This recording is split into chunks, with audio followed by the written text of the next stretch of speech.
চলো ফিরে যাই আবার সেই গল্প শোনার দিনে। শুনছেন the wonder in bookshelf. Please subscribe.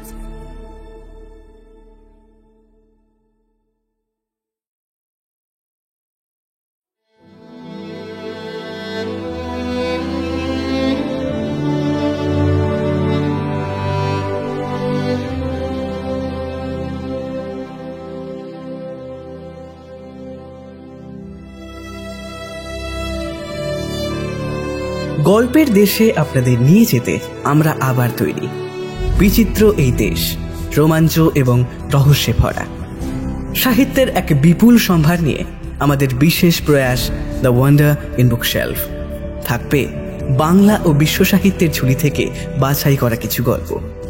আর আমাদের আজকের নিবেদন শ্রী শরৎচন্দ্র চট্টোপাধ্যায়ের লেখা বিখ্যাত উপন্যাস দত্তা। গল্পটি আপনারা শুনবেন মোট 4টি পর্বে আমাদের চ্যানেলে। আজকের গল্পের আর্টওয়ার্কে রূপ, স্ক্রিপ্টিংয়ে নার্গিস লায়লা এবং সমগ্র পরিচালনায় সমৃদ্ধি ও শুভ।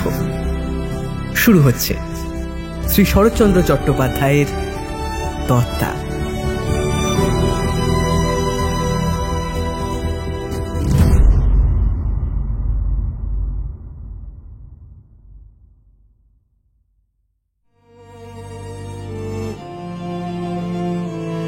শুনছেন শ্রী শরৎচন্দ্র চট্টোপাধ্যায়ের দত্তা, 3য় পর্ব।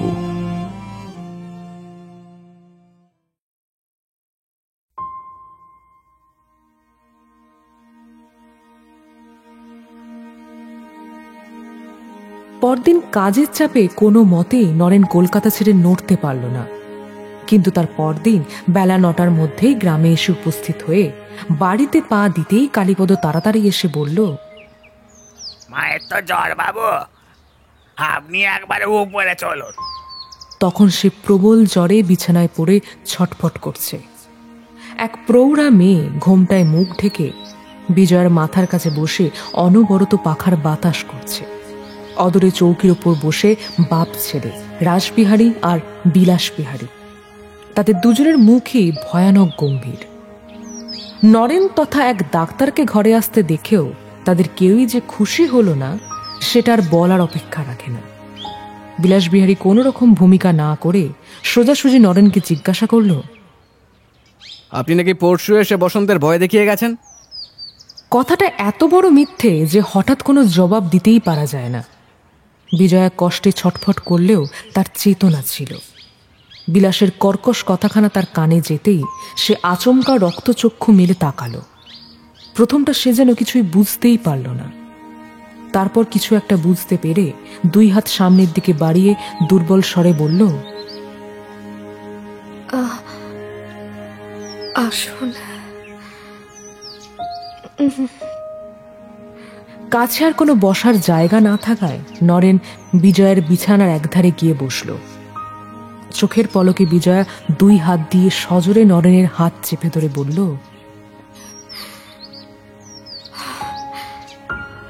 কালিনী তো আজ আমার এত জ্বর হতো না। আমি সমস্ত দিন যে অপেক্ষা করছিলাম।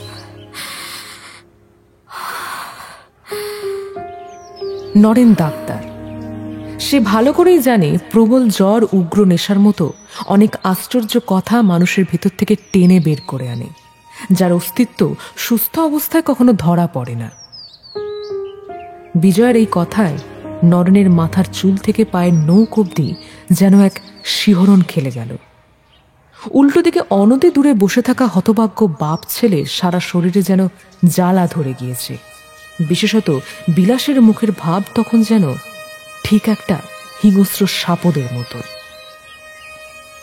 কোনো ভয় নেই, জ্বর 2 দিনেই সেরে যাবে। নরেনের হাতটা বিজয়া একেবারে বুকের উপর টেনে নিয়ে একান্ত করুণ সুরে বলল, আমি ভালো না হয়ে যাওয়া পর্যন্ত তুমি কোথাও যাও না। তুমি চলে গেলে আমি আমি হয়তো বাঁচবো না।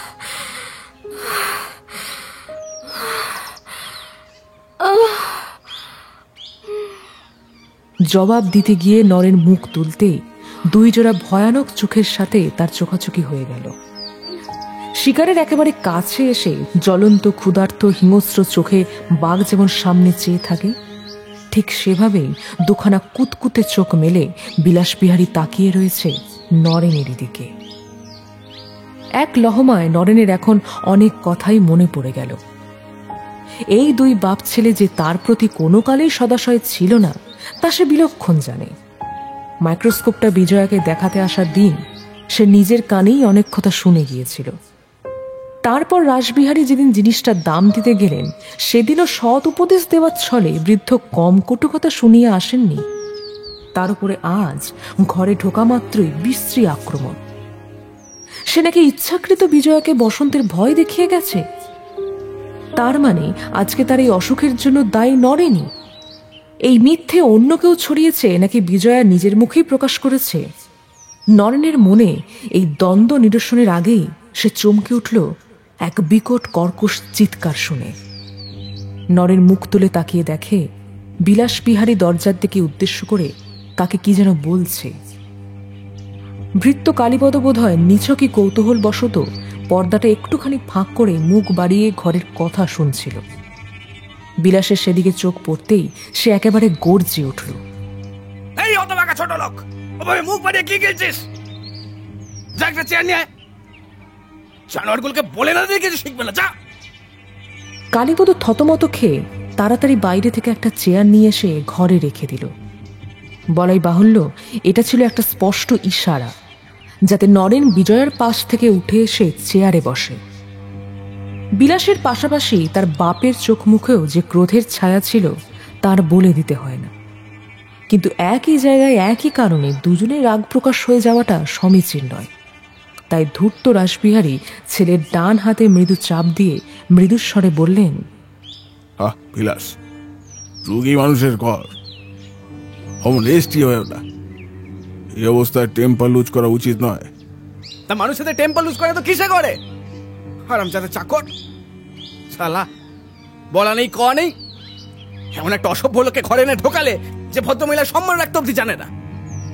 আচমকা এক প্রচণ্ড ধাক্কায় মাতালের যেমন নেশা ছুটে যায়, বিজয়ারও ঠিক তেমনই ভাবে জ্বরের আচ্ছন্ন ঘোরটা ঘুচে গেল যেন। সে নিঃশব্দে নরেনের হাত ছেড়ে দিয়ে দেওয়ালের দিকে মুখ করে পাশ ফিরে শুল। নরেন উঠে এসে চেয়ারে বসতেই রাসবিহারী স্বাভাবিক স্বরে ছেলেকে বললেন, আমি বুঝি বিলাস, এক্ষেত্রে তোমার রাগ হওয়াটা স্বাভাবিক, কিন্তু এটা তোমার ভাবা উচিত ছিল যে সবাই ইচ্ছে করে অপরাধ করে না।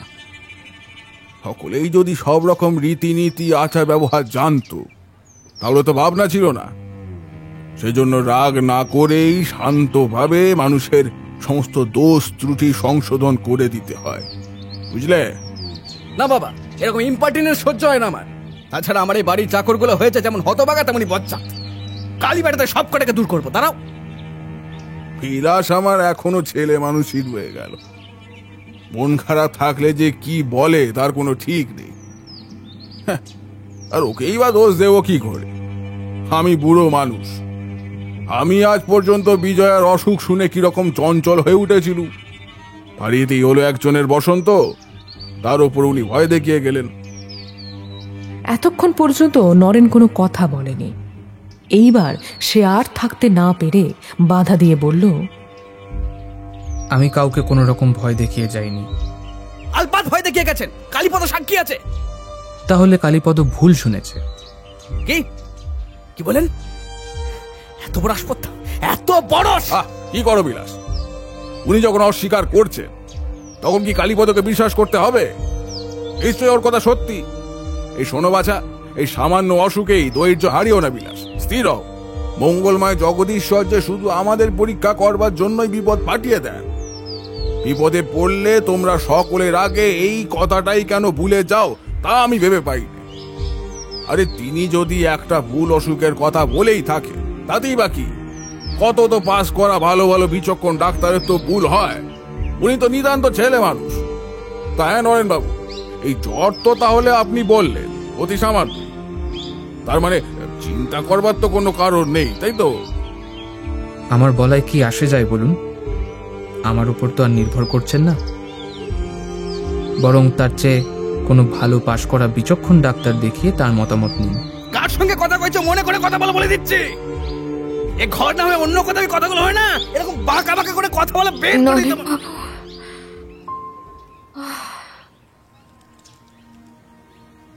ঘরের এত উত্তপ্ত পরিবেশে হঠাৎ এক নরম স্বরে সবারই যেন সম্বিত ফিরল। বিলাস মাঝপথে থমকে গিয়ে তাকাতেই দেখল বিজয়া এদিকে পাশ ফিরেছে। সেই ডাক দিল নরেনকে। নরেনও চোখ ফেরালো বিজয়ার দিকে।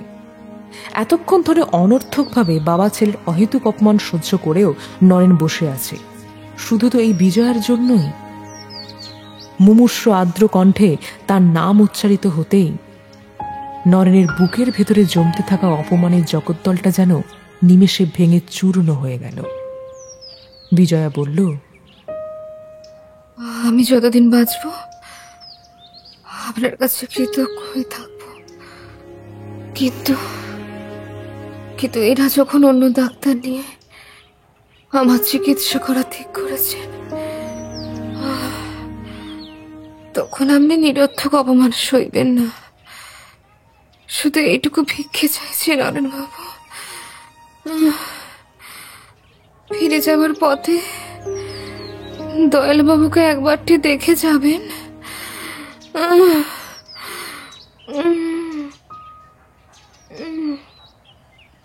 এই বলে প্রত্যুত্তরের অপেক্ষা না করেই বিজয়া পুনরায় মুখ ফিরে শুল।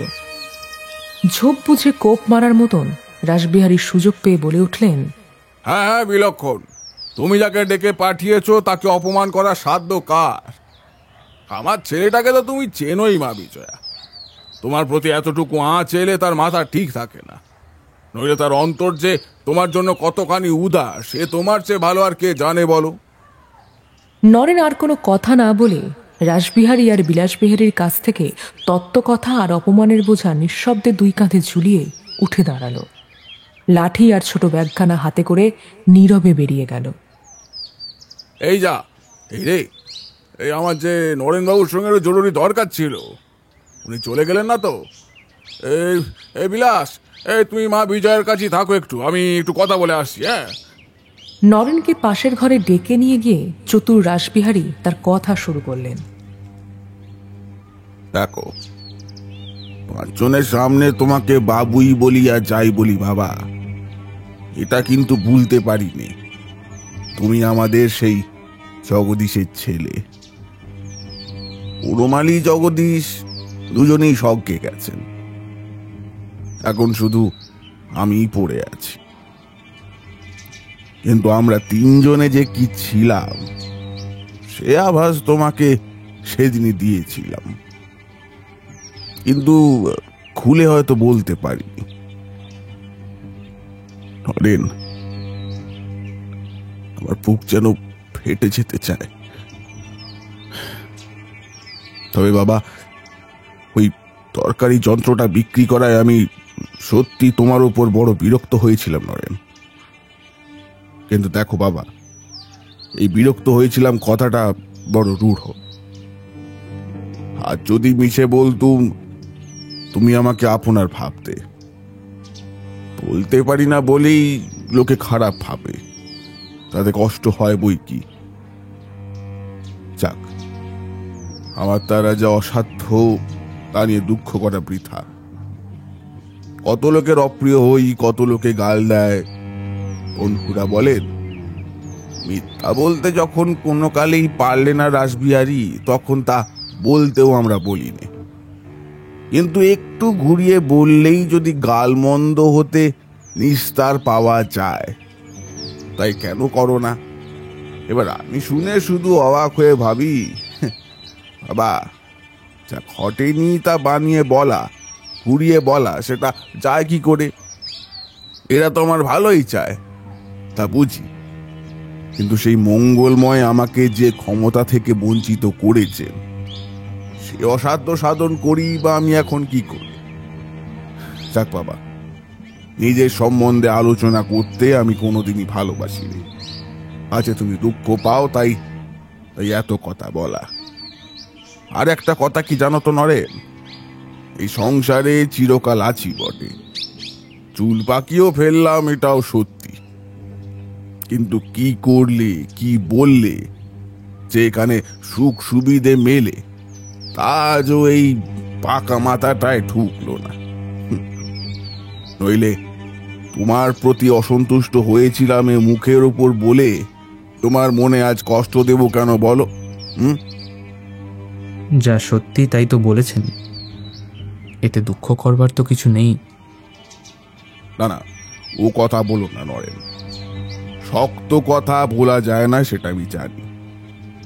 যে শোনে তার তো বাজেই, আর যে বলে তারও তো কম বাজে না বাবা, জগদীশ্বর জানেন তা। তারপর ভাবলাম তোমার দরকারটা তো আর কারোর কাছে না হোক তোমার কাছে বড়, কেউ তো আমায় গুরুজন হিসেবে বুঝতে হবে। তাছাড়া আমার বিজয়া মায়ের যখন ইচ্ছে তখন তা হওয়াই উচিত, তাই আমি টাকাটা পাঠিয়ে দিই। তুমি তো ওই টাকা নিয়ে তবেই বিদেশে যাবে, সেজন্য মনে হলো একটা দিনও তবে দেরি করা উচিত নয়। সেদিনকার কটু কথাগুলো মনে পড়তে কাতর স্বরে নরেন জিজ্ঞাসা করল, তা কি দাম দেবার ইচ্ছে ছিল না? না, সে কথা আমার তো মনে হয়নি নরেন, কিন্তু তবে জানো কি ওই না থাক। কথার মাঝে বৃদ্ধ হঠাৎ চুপ করে গেলেন। 200 মাইক্রোস্কোপ বাজারে 400 টাকা হওয়ার ব্যাপারটা যাচাই করতে নরেনের ইচ্ছে হলো, কিন্তু সেই সঙ্গেই কেমন একটা কষ্ট হওয়ায় সে আর কোনো কথা বলল না। রাসবিহারী এইবার দরকারি কথাটা পারলেন, তিনি লোক চিনতেন। নরেনের আজকের কথাবার্তায় আর ব্যবহারে তার ঘোর সন্দেহ জন্মেছিল যে এখনও সে আসল কথাটা জানে না, সুতরাং এই ছেলের শির দ্বারায় আঘাত করবার এই মোক্ষম সময়। দেখো, বিলাসের আচরণে আমি আজ যেমন দুঃখ পেলাম তেমনি লজ্জাও হলো। ওই মাইক্রোস্কোপটার কথাই বলি, বিজয়া একবার যদি তার মত নিয়ে সেটা কিনতো তাহলে কোনো কথাই তো উঠতো না। তুমি বলো দেখি, এটা কি তার কর্তব্য ছিল না? বিজয়ের কর্তব্যটা ঠিক বুঝতে না পেরে নরেন জিজ্ঞাসা মুখে চেয়ে রইল। আর তার অসুখের খবর পেয়েই যে বিলাস কিরকম উৎকণ্ঠিত হয়ে উঠেছে এ তো আমার বুঝতে বাকি রে।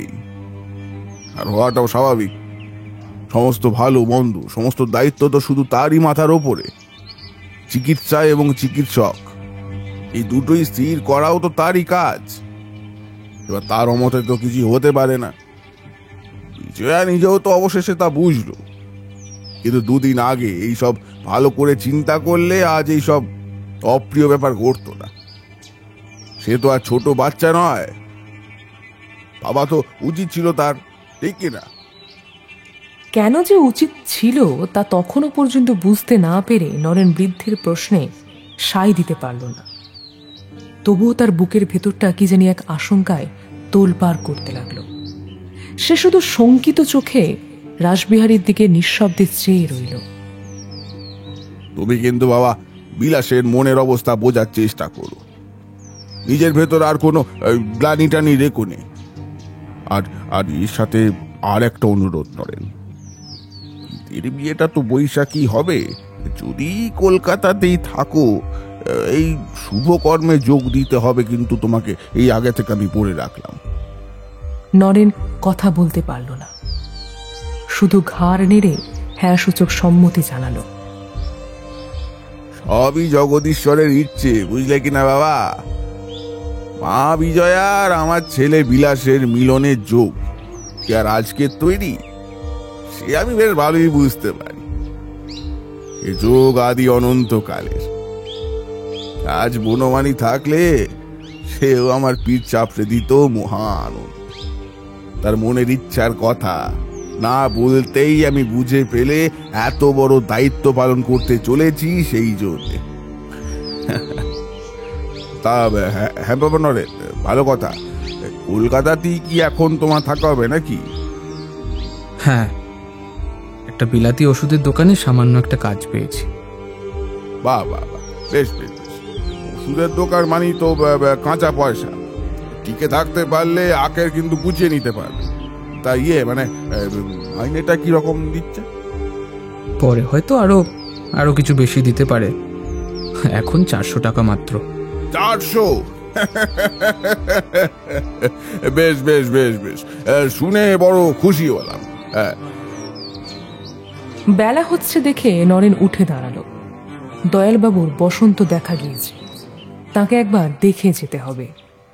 নরেন জিজ্ঞাসা করল, আচ্ছা, সেই পরেশ ছেলেটি কেমন আছে বলতে পারেন? ওদেরকে গ্রামের বাড়িতে পাঠিয়ে দেওয়া হয়েছে, এবার পরেশ তারপর কেমন আছে তা তো ঠিক বলতে পারবো না বাবা। দুজনেই ঘর ছেড়ে বেরিয়ে এলেন।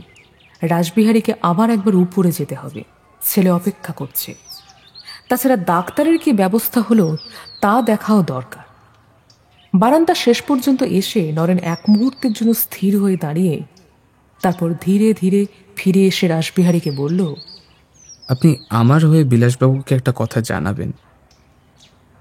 প্রবল জ্বরে মানুষের আবেগ সামান্য কারণেও মাত্রা ছাড়ায়। বিজয়া দেবীর ক্ষেত্রেও আজ তাই হয়েছে। আমার একান্ত অনুরোধ, বিলাসবাবু আমার এই কথা যেন বিশ্বাস করেন। বিজয়া দেবীকে তিনি যেন অবিশ্বাস না করেন। আচ্ছা, চলি, নমস্কার। স্নান নেই, খাওয়া নেই, মাথার ওপর কড়া রোদ। মাঠের ওপর দিয়ে নরেন এভাবেই দিগড়ার দিকে হাঁটছিল। তার এখন কিছুই ভালো লাগছে না। চলতে চলতে বারবার সে নিজের সঙ্গে নিজেই কথা বলছিল, বারবার প্রশ্ন করছিল, কেন? আমার কিসের খরচ? উনি তার শ্রদ্ধার পাত্রকে দেখবার জন্য আমায় অনুরোধ করলেন বলেই কি আমাকে তা অক্ষরে অক্ষরে মানতে হবে? যাকে কোনোদিন চোখেই দেখলাম না, শুধু একজন স্ত্রীলোকের কথায় এত কষ্ট সহ্য করে তার অসুখ দেখতে কেন যাব আমি? এই অন্যায় অনুরোধ করার কি আদৌ অধিকার আছে তার? আর সে শুনে আমি যদিও বা চাই, সে তো আমারই অপমান। যাব না, যাব না, আমি কিছুতেই না। কিন্তু বললে কি হবে? নরেন যে কিছুতেই মুখ ফিরে চলে যেতে পারল না। এক পা করে সে দিগড়ার দিকেই এগুলো। প্রায় মিনিট 30 মাথায় তার সেই অন্যায় অনুরোধ রাখতেই নিজের বাড়ির দরজার কাছে এসে দাঁড়ালো নরেন। এক টুকরো কাগজের ওপর নরেন নিজের নামের সঙ্গে তার বিলেতি ডাক্তারের খেতাবটা জুড়ে দিয়ে ভেতরে পাঠিয়ে দিয়েছিল। কাগজটা পড়ে দয়ালবাবু অত্যন্ত ব্যস্ত হয়ে উঠলেন। এত বড় একটা ডাক্তার পায়ে হেঁটে তাকে দেখতে এসেছেন, এ যেন তার নিজের কাছেই বড় অশোভন ও স্পর্ধার মতন মনে হলো। শুধু তাই নয়, এই মানুষটাকেই বঞ্চিত করে তার বাড়িতেই দয়ালবাবু বাস করছে। এই রকম ভেবে নিজেকে অপরাধীও মনে হলো। লজ্জায় কিভাবে মুখ দেখাবেন ভেবে পেলেন না। কিছুক্ষণ পরে একজন গৌর বর্ণ দীর্ঘকায় ছিপছিপে সুপুরুষ যুবক যখন তার ঘরে এসে ঢুকল, তখন মুগ্ধ চোখে অবাক হয়ে তিনি চেয়ে রইলেন। স্থির বিশ্বাস জন্মালো, অসুখ তার যাই হোক, যত গুরুতরই হোক, আর ভয় নেই। এ যাত্রায় তিনি বেঁচে গেলেন। রোগ অতি সামান্য, চিন্তার কিছু নেই, এই আশ্বাস নরেনের থেকে পেয়ে তিনি উঠে বসলেন। এমনকি ডাক্তার সাহেবকে ট্রেনে তুলে দিতে স্টেশন পর্যন্ত সঙ্গে যাওয়া সম্ভব হবে কিনা ভাবতে লাগলেন। বিজয়া নিজের শয্যাশায়ী হওয়া সত্ত্বেও তাকে যে ভোলেনি, আজ সেই ডাক্তারবাবুকে অনুরোধ করে এখানে পাঠিয়েছে তা শুনে কৃতজ্ঞতায় দয়ালবাবুর চোখ ছলছল করে উঠল। দেখতে দেখতে এই নবীন চিকিৎসক ও প্রাচীন আচার্যের মধ্যে আলাপ জমে উঠল। নরেনের মনে আজ নানা কারণে অজস্র মন খারাপের জটিলতার দানা বেঁধেছিল, কিন্তু এই বৃদ্ধের স্নেহপরায়ণ কথাবার্তা আর মানসিক শুদ্ধতায় তার সকল মানসিক জটিলতা যেন দূর হয়ে গেল। কথায় কথায় নরেন বুঝল, এই লোকটির ধর্ম সম্বন্ধেও পড়াশোনা যদিও সামান্যই, কিন্তু ধর্ম বস্তুটিকে তিনি বুক দিয়ে ভালোবাসেন। এবং সেই ধর্মকে রক্ষা করতে তিনি যে কোনো মূল্য দিতে প্রস্তুত। দয়ালবাবুর মধ্যে যে কোনো প্যাচ নেই, এই বৈশিষ্ট্যটাও নরেনের চোখে তাকে সবচেয়ে আলাদা করে তুলল। এবং এই কথাটা তখন আরোই পরিষ্কার হয়ে গেল যখন সে দেখল দয়ালবাবু মুক্ত চিত্তে রাসবিহারী ও বিলাসবিহারীর গুণ গাইছেন। তার মতে ওই দুই বাপ ছেলের মতন সাধু পুরুষ এ জগতে আর দুটি নেই, এবং তার এও বিশ্বাস যে বিলাসের সঙ্গে বিজয়ের এই বিবাহ ব্রাহ্ম তথা সারা সমাজের জন্য অত্যন্ত মঙ্গলজনক ও হিতকর হবে। নরেন মনে মনে হাসল, কিছু বলল না। যে আঘাত সে নিজে পেয়েছে ওই দুই পিতা পুত্রের জন্য, কি দরকার সেই আঘাতকে অন্য কারোর বিশ্বাসে ফাটল ধরানোর অস্ত্র হিসেবে ব্যবহার করা? স্নান খাওয়া সেরে যাবার জন্য দয়ালবাবু নরেনকে পীড়াপিড়ি করেও রাজি করাতে পারলেন না। ঘণ্টা দেড়েক পরে নরেন ভক্তি ভরে বৃদ্ধ আচার্যকে নমস্কার করে যখন বাড়ি ছেড়ে বেরিয়ে এলো, তখন কোথায় যে তার যন্ত্রণা হচ্ছে, কেন যে তার সমস্ত মন উদ্ভ্রান্ত বিপর্যস্ত, কেন তার কাছে এখন সমস্ত সংসার এমন তেতো বিস্বাদ লাগছে, তা বুঝতে নরেনের আর বাকি রইল না।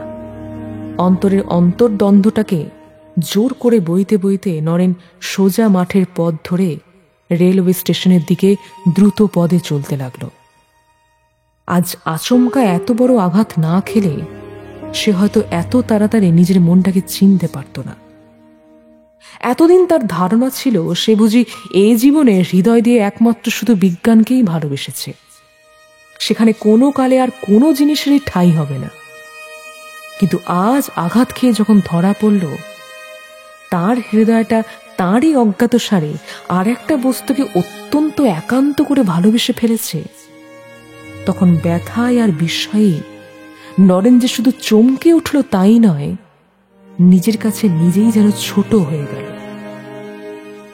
আজ আর কোনো কথার মানে বুঝতে তার অসুবিধে হলো না।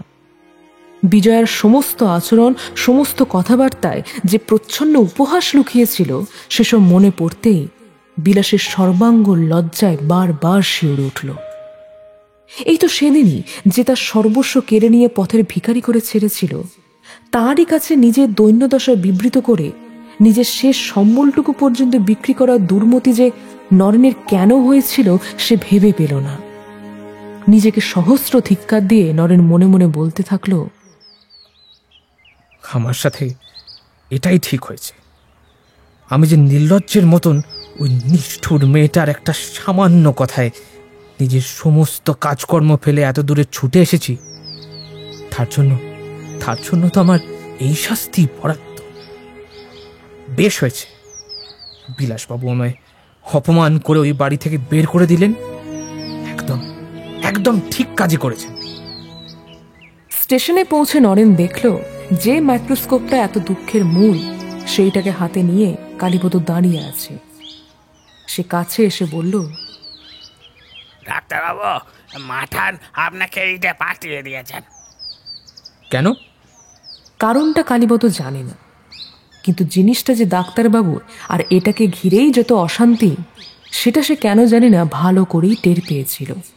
তাই নিজের মনে বুদ্ধি খাটিয়ে সে উত্তর দিল, আপনি ফেরত চেয়েছিলেন যে? না, চাইনি। দাম দেবার টাকা নেই আমার কাছে। কালীপদ বুঝল এটা বাবুটির অভিমানের কথা। সে অনেক দিনের চাকর। টাকা কড়ি সম্বন্ধে বিজয়ার মনের ভাব আর আচরণের বহু দৃষ্টান্ত সে নিজের চোখে দেখেছে। তাই এই অভিজ্ঞতাকে মাথায় রেখে একটা চওড়া হাসি হেসে বলল, অত শত ভাববেননি বাবু, মাঠানের কাছে 200-400 টাকা আবার টাকা নাকি? এ আপনি নিয়ে যান, যখন জোগাড় করতে পারবেন তখন না হয় দামটা পাঠিয়ে দেবেন।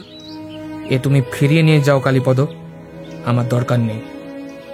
200 টাকার বদলে 400 টাকা আমি দিতে পারবো না। বলে দিও গিয়ে, আমার সে সামর্থ্য নেই। মাফ করবেন ডাক্তারবাবু, তা তো হয় না। আপনি সঙ্গে দিয়ে যান, আমি গাড়িতে তুলে দিয়ে যাব। এইখানে একটা বিশেষ কথা বলা দরকার। এই জিনিসটা ফেরত দিতে আসার পেছনে কালীপদর নিজের বিশেষ গরজ ছিল। বিলাসবিহারীকে সে দু চক্ষে দেখতে পারত না, তাই তার প্রতি অনেকটা আক্রোশবশতই নরেনের প্রতি কালীপদর এক প্রকার সহানুভূতি জন্মে গিয়েছিল। সেই জন্য দারোয়ানকে দিয়ে পাঠাতে বিজয়া আদেশ করলেও কালীপদ নিজে যেচে এতটা পথ এই ভারী বাক্সটা বয়ে এনেছে। নরেন হয়তো এখনো ইতস্তত করছে এই ভেবে সে আরো একটু কাছে ঘেসে গলা খাটো করে বলল, আপনি নিয়ে যান ডাক্তারবাবু, মাঠান ভালো হয়ে উঠুন, আমি বলছি। তারপর দেখবেন দামটা হয়তো আপনাকে ছেড়েই দিলেন। কেন? তিনি আমায় আসতে আদেশ করলেন, অথচ বিলাসবাবু আমাকে অপমান করে তাড়িয়ে দিলেন। এই যন্ত্রের দাম মাপ করাটা তার খেসারত বুঝি? কালীপদ, তুমি যাও আমার সামনে থেকে, আমার কিছু ভালো লাগছে না, তুমি যাও। নরেন আর কিছু না বলে সামনের দিকে হাঁটা লাগালো। কালীপদ হতবুদ্ধি হয়ে সেখানেই দাঁড়িয়ে রইল। ব্যাপারটা যে কি হলো তার মাথায় কিছুই ঢুকল না। মিনিট 15 পরে গাড়ি আসলে নরেন যখন তাতে উঠে বসল, তখন কালীপদ আস্তে আস্তে সেই ফার্স্ট ক্লাস কামরার জানালার কাছে এসে ডাকলো, ডাক্তারবাবু, ডাক্তারবাবু। নরেন অন্যদিকে চেয়ে বসেছিল। ডাক শুনে মুখ ফেরাতেই কালীপদর মলিন চেহারার উপর চোখ পড়ল। চাকরটার প্রতি অনর্থক রূঢ় ব্যবহার করে সে মনে মনে একটু অনুতপ্তই হয়েছিল। তাই কিছুটা নরম স্বরে জিজ্ঞেস করল, আবার কি? এই যে কাগজ আর পেন্সিল। বলছি আপনার ঠিকানাটা একটুখানি যদি এখানে লিখে দিতেন। মাঠান বলেছিলেন আপনাকে এখানে লিখে দিতে। এবার নরেন আর নিজেকে ঠিক রাখতে পারল না। ক্রুদ্ধ স্বরে হুঙ্কার দিয়ে উঠল, বেরো, বেরো সামনে থেকে বলছি, বাজি নচ্ছার কোথাকার, বেরো। কালীপদ চমকে দুপা পিছিয়ে গেল। ট্রেন ছাড়ার হুইসেল ততক্ষণে দিয়ে দিয়েছে। গাড়ি ধীরে ধীরে চলতে চলতে একসময় গতি বাড়াতে কালীপদর দৃষ্টি থেকে নরেন হারিয়ে গেল। কালীপদ যখন বাড়ি ফিরে বিজয়ার ঘরে গেল, সে তখন খাটের বাজুতে মাথা রেখে চোখ বুজে হেলান দিয়ে বসেছিল। পায়ের শব্দে চোখ মেলতেই কালীপদ বলল, ফিরিয়ে দিলেন, নিলেন না। বিজয়ার দৃষ্টিতে বেদনা বা বিস্ময় কিছুই প্রকাশ পেল না। কালীপদ হাতের কাগজ আর পেন্সিলটা টেবিলের ওপর রেখে দিতে দিতে বলল, বাবা কি রাগ! ঠিকানা জিজ্ঞেস করা যেন তেরে মারতে এলেন, বলে কি না। এখন যা কালীপদ, দরকার হলে আমি ডেকে পাঠাবো।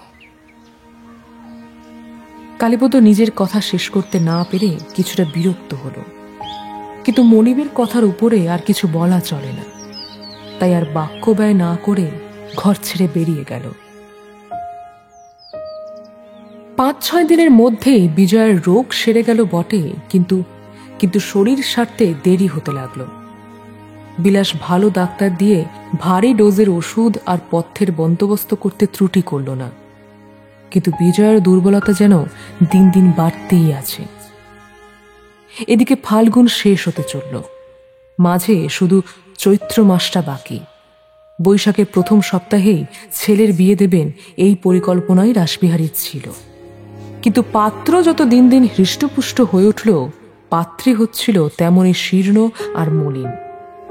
রাসবিহারী প্রতিদিন একবার করে দেখতে এসে উদ্বেগ প্রকাশ করে যেতেন, অথচ চেষ্টার যে কোনো দিকে কিছুমাত্র ত্রুটি হচ্ছে না সেটাও তার নজরে আসত। তবে গলদটা হচ্ছেটা কোথায়? এদিকে স্বাস্থ্যের সাথে সাথে মেজাজটাও যেন বিলাসের বেশ প্রশস্তই হচ্ছিল দিন দিন। এরই মধ্যে সেই মাইক্রোস্কোপ ঘটিত ব্যাপারটা বাইরে থেকে কিছুটা অতিরঞ্জিত হয়েই বাপ ছেলের কানে কিভাবে যেন উঠল। শুনে বিলাস যতই লাফাতে লাগলো, রাসবিহারী ততই তাকে ঠান্ডা করতে লাগলো। ছেলেকে বিশেষভাবে সতর্ক করে দিলেন এসব ছোটখাটো বিষয় নিয়ে দাপাদাপি না করে এখন কেবলমাত্র বিজয়ার শারীরিক সুস্থতার দিকে মনোযোগ দিতে। সামান্য পয়সার যন্ত্রের থেকে আজীবনের মূল্যবান সম্পদ বিজয়া বেশি জরুরি। বিলাস পৃথিবীর আর যত লোককেই তুচ্ছ তাচ্ছিল্য করুক, নিজের বাবার এই পাকা বুদ্ধিকে সে মনে মনে খাতির করত। কিন্তু যে লোকের সর্বদা জিভের ডগা সুরসুর করে কাউকে অপমান করার জন্য, খাটো করার জন্য, তাকে বেশি দিন আটকে রাখা অসম্ভব। তাই সেই দিন বিলাস আর চুপ থাকতে পারল না। হঠাৎ কি এক অতি তুচ্ছ কারণে সে কালীপদকে নিয়ে পড়ল। প্রথমটা এই মারি তো সেই মারি করে, অবশেষে তার পাওনা মাস মাইনে চুকিয়ে কালীপদকে বাড়ি থেকে বেরিয়ে যাবার হুকুম দিয়ে দিল বিলাসবিহারী। চিকিৎসক বিজয়কে সকালে সকালে কিছুটা হাঁটাহাঁটি করার পরামর্শ দিয়েছিলেন। তাই সেদিন সকালে বিজয়া নদীর তীরে একটু ঘুরে ফিরে বাড়ি ফিরতেই কালীপদ দুচোখ ভরা জল নিয়ে এসে বলল, মা মা, ছোট বাবু আমাকে জবাব দিলেন, আমি কোথায় যাব? কি? কিন্তু কেন? কর্তা বাবু সঙ্গে গেছেন, কিন্তু তেনার কাছে কখনো গাল বন্ধ খাইনি মা। কিন্তু আজ আমাকে কালীপদ কথা শেষ করতে পারল না। চোখের জলে বারবার মুছতে মুছতে হাঁপাতে লাগল। বিজয় তাকে কোনো মতে শান্ত করে বাকি কথাটা জানতে চাইলে সে কোনো মতে জানালো তার কোনো অপরাধী ছিল না। তবুও ছোটবাবু কেন জানি কালীপদকে দুচক্ষে দেখতে পারেন না।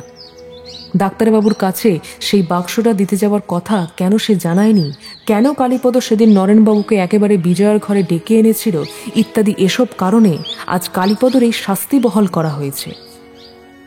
বিজয়া চৌকির ওপর অত্যন্ত শক্ত হয়ে বসে থাকল। বহুক্ষণ পরে জিজ্ঞাসা করল, তিনি কোথায়? কাছারি ঘরে বসে কাগজ দেখছে। আচ্ছা, দেখছি। এখন তুই গিয়ে কাজ কর। কি? বিজয়া সেখান থেকে উঠে এলো। ঘণ্টা খানেক পরে ঘরের জানালা দিয়ে দেখতে পেল বিলাস কাছারি ঘর থেকে বেরিয়ে বাড়ি চলে গেল। কেন যে আজ সে খবর নিতে বাড়ি ঢুকল না, বিজয়ার তা বুঝতে আর বাকি রইল না। ওদিকে দয়ালবাবু রোগ থেকে সেরে উঠে আবার নিয়মিত কাজে আসছিলেন। সন্ধ্যার পরে ঘরে ফিরবার সময় এক একদিন বিজয়া তার সঙ্গ নিত। তারপর কথা বলতে বলতে অনেকটা পথ এগিয়ে দিয়ে আবার ফিরে আসত। কথা প্রসঙ্গে দয়ালবাবু বলতেন, নরেনের জন্য তার মন এখনো কৃতজ্ঞতায় একেবারে পরিপূর্ণ। সে ছেলের বয়স যতই অল্প হোক, রোগ সারাতে সে যে বড় বড় বিলেতি ডাক্তারকে হারাতে পারে তাতে তিনি নিশ্চিত।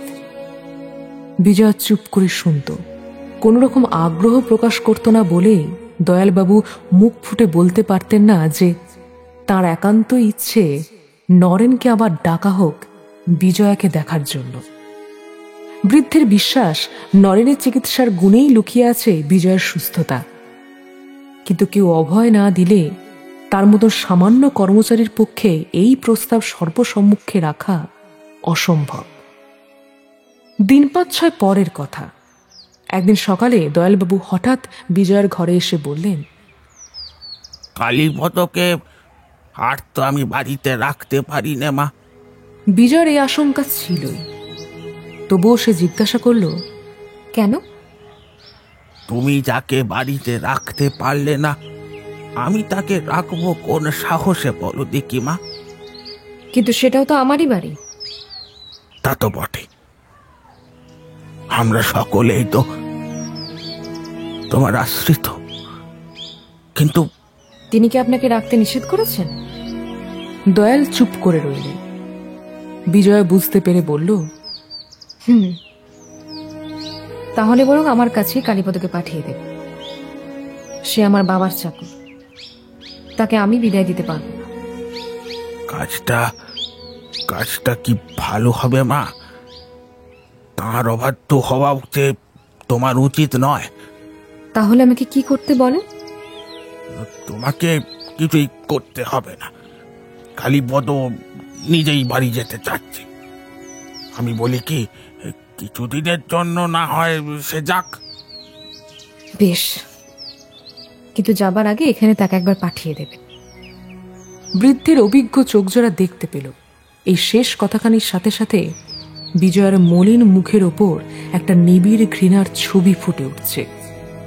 কিন্তু বুঝতে পারলেন না এই ঘৃণা কার জন্য, নাকি ইচ্ছাকৃতই বুঝতে চাইলেন না, জানা নেই। এরপর ৪-৫ দিন দয়ালবাবু কাজে আসতে পারলেন না। তার স্ত্রী চিররুগ্না। হঠাৎ তাঁরই অসুখের বাড়াবাড়িতে তিনি আর এ মুখও হতে পারেননি। আজ কিছুটা সামলে উঠে বিজয়ার সাথে দেখা করতে এলেন। বিজয়া জিজ্ঞাসা করল, এখন তিনি কেমন আছেন? আজ ভালো আছেন। নরেন বাবুকে চিঠি লিখতে কাল বিকেলে এসে তিনি ওষুধও দিয়ে গেছেন। কি অদ্ভুত চিকিৎসা মা! 24 ঘন্টার মধ্যেই অসুখ যেন 12 আনা উদাও হয়ে গেল। হ্যাঁ, ভালো না হয়ে আর যায় কোথায়? আপনাদের সবার যা বিশ্বাস তার উপর। সে একেবারে সত্যি বলেছ মা। কিন্তু কিন্তু বিশ্বাস তো শুধু শুধু হয় না।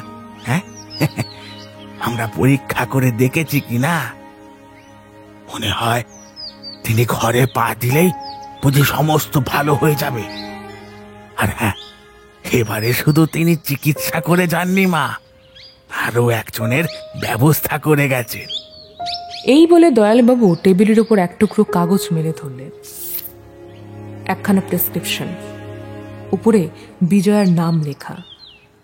লেখাটুকুর উপর চোখ পড়তেই ওই কয়টা অক্ষর যেন আনন্দের তীর হয়ে বিজয়ার বুকে এসে আমূল বিঁধল।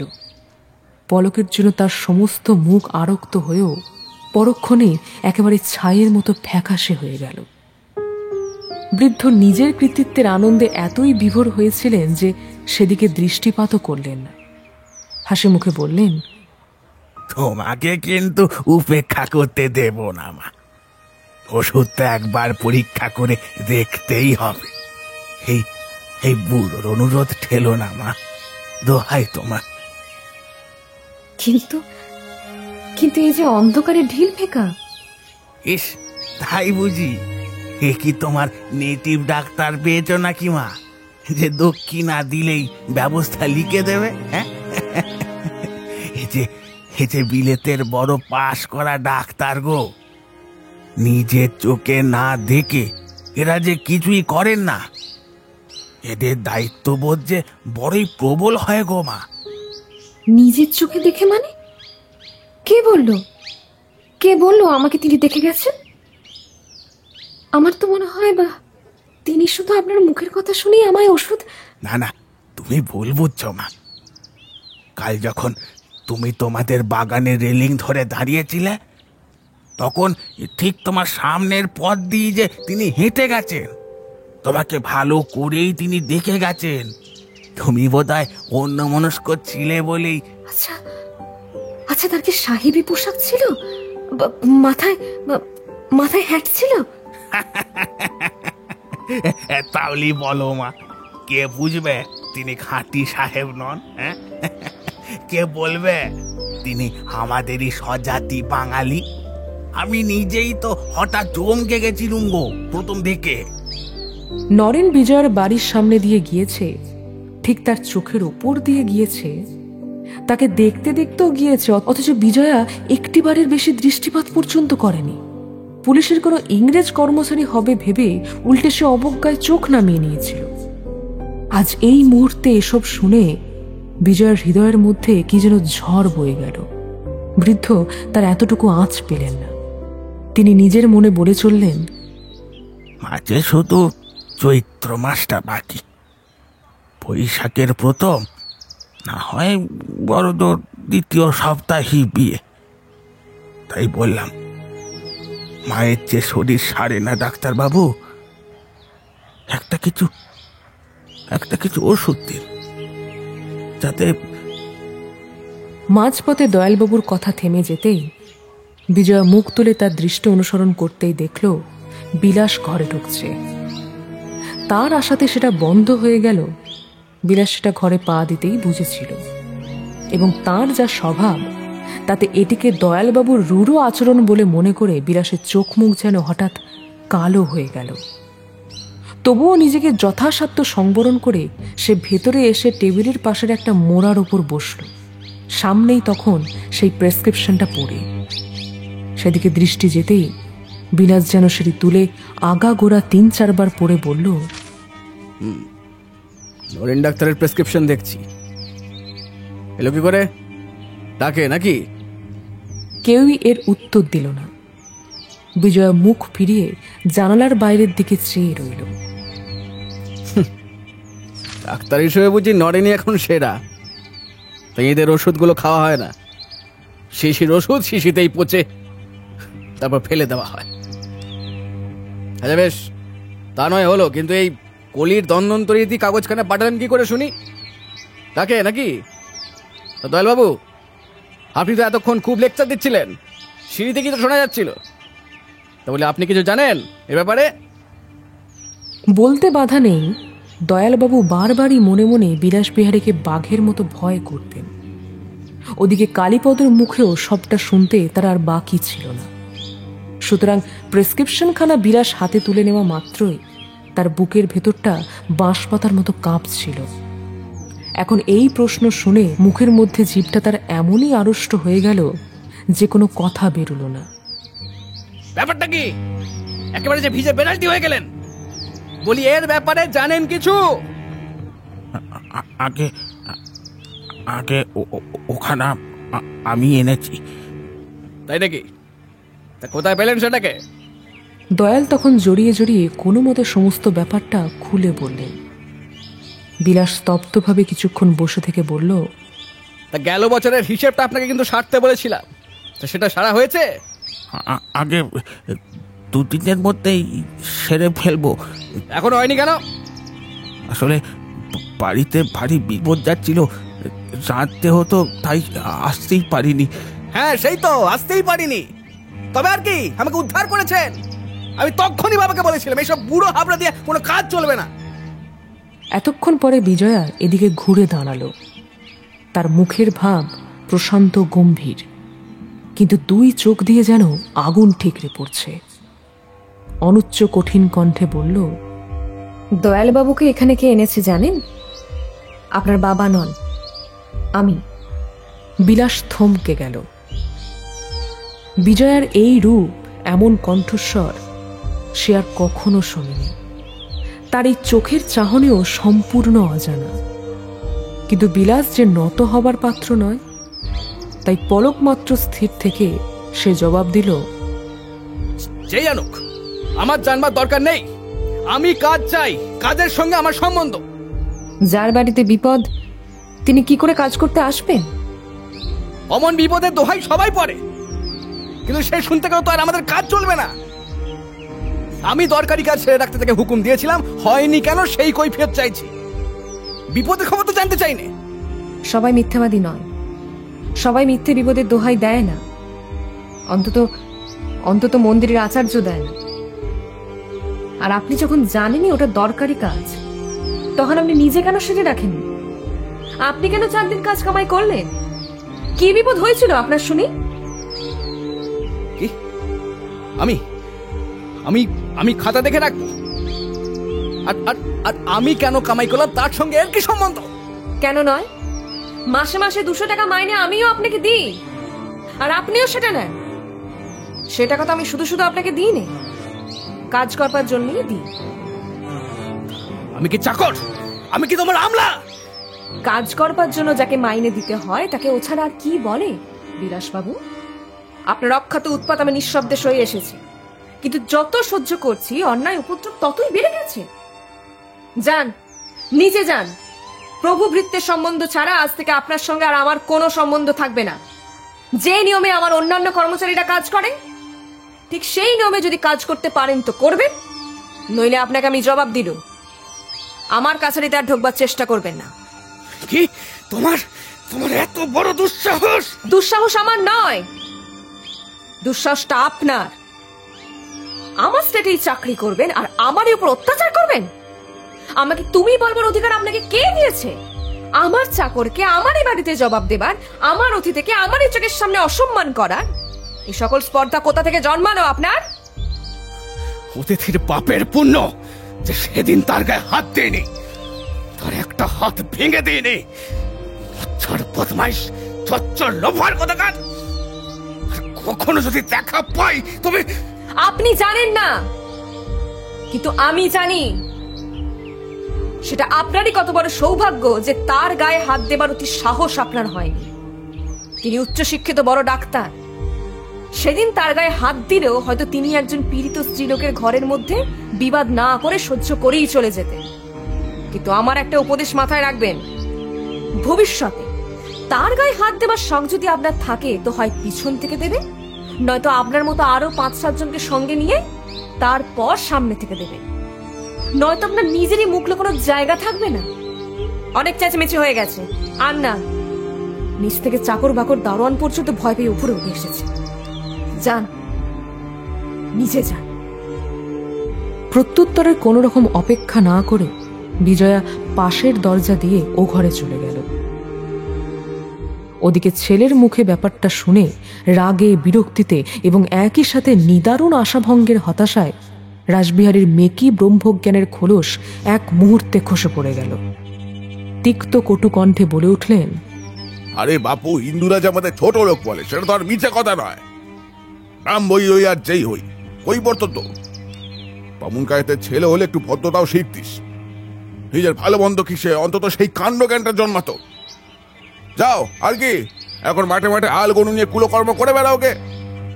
উঠতে বসতে তোকে পাখি পাড়া করে শেখালাম যে ভালোই ভালোই কাজটা একবার হয়ে যাক, তারপর যা ইচ্ছে তা করিস। তোর তো সবর রইল না, তুই গেলি তাকে খাটাতে। একটা জিনিস বুঝিস না ছোটখাটো নাকি? হ্যাঁ, ওরে সে হলো রায় বংশের মেয়ে, ডাক সাইডে হরিনায় নাতনি, যার ভয়ে বাঘে বলদে এক খাটে জল খেত, আর তুই হাত বাড়িয়ে গেছিস তার নাকে দড়ি পড়াতে।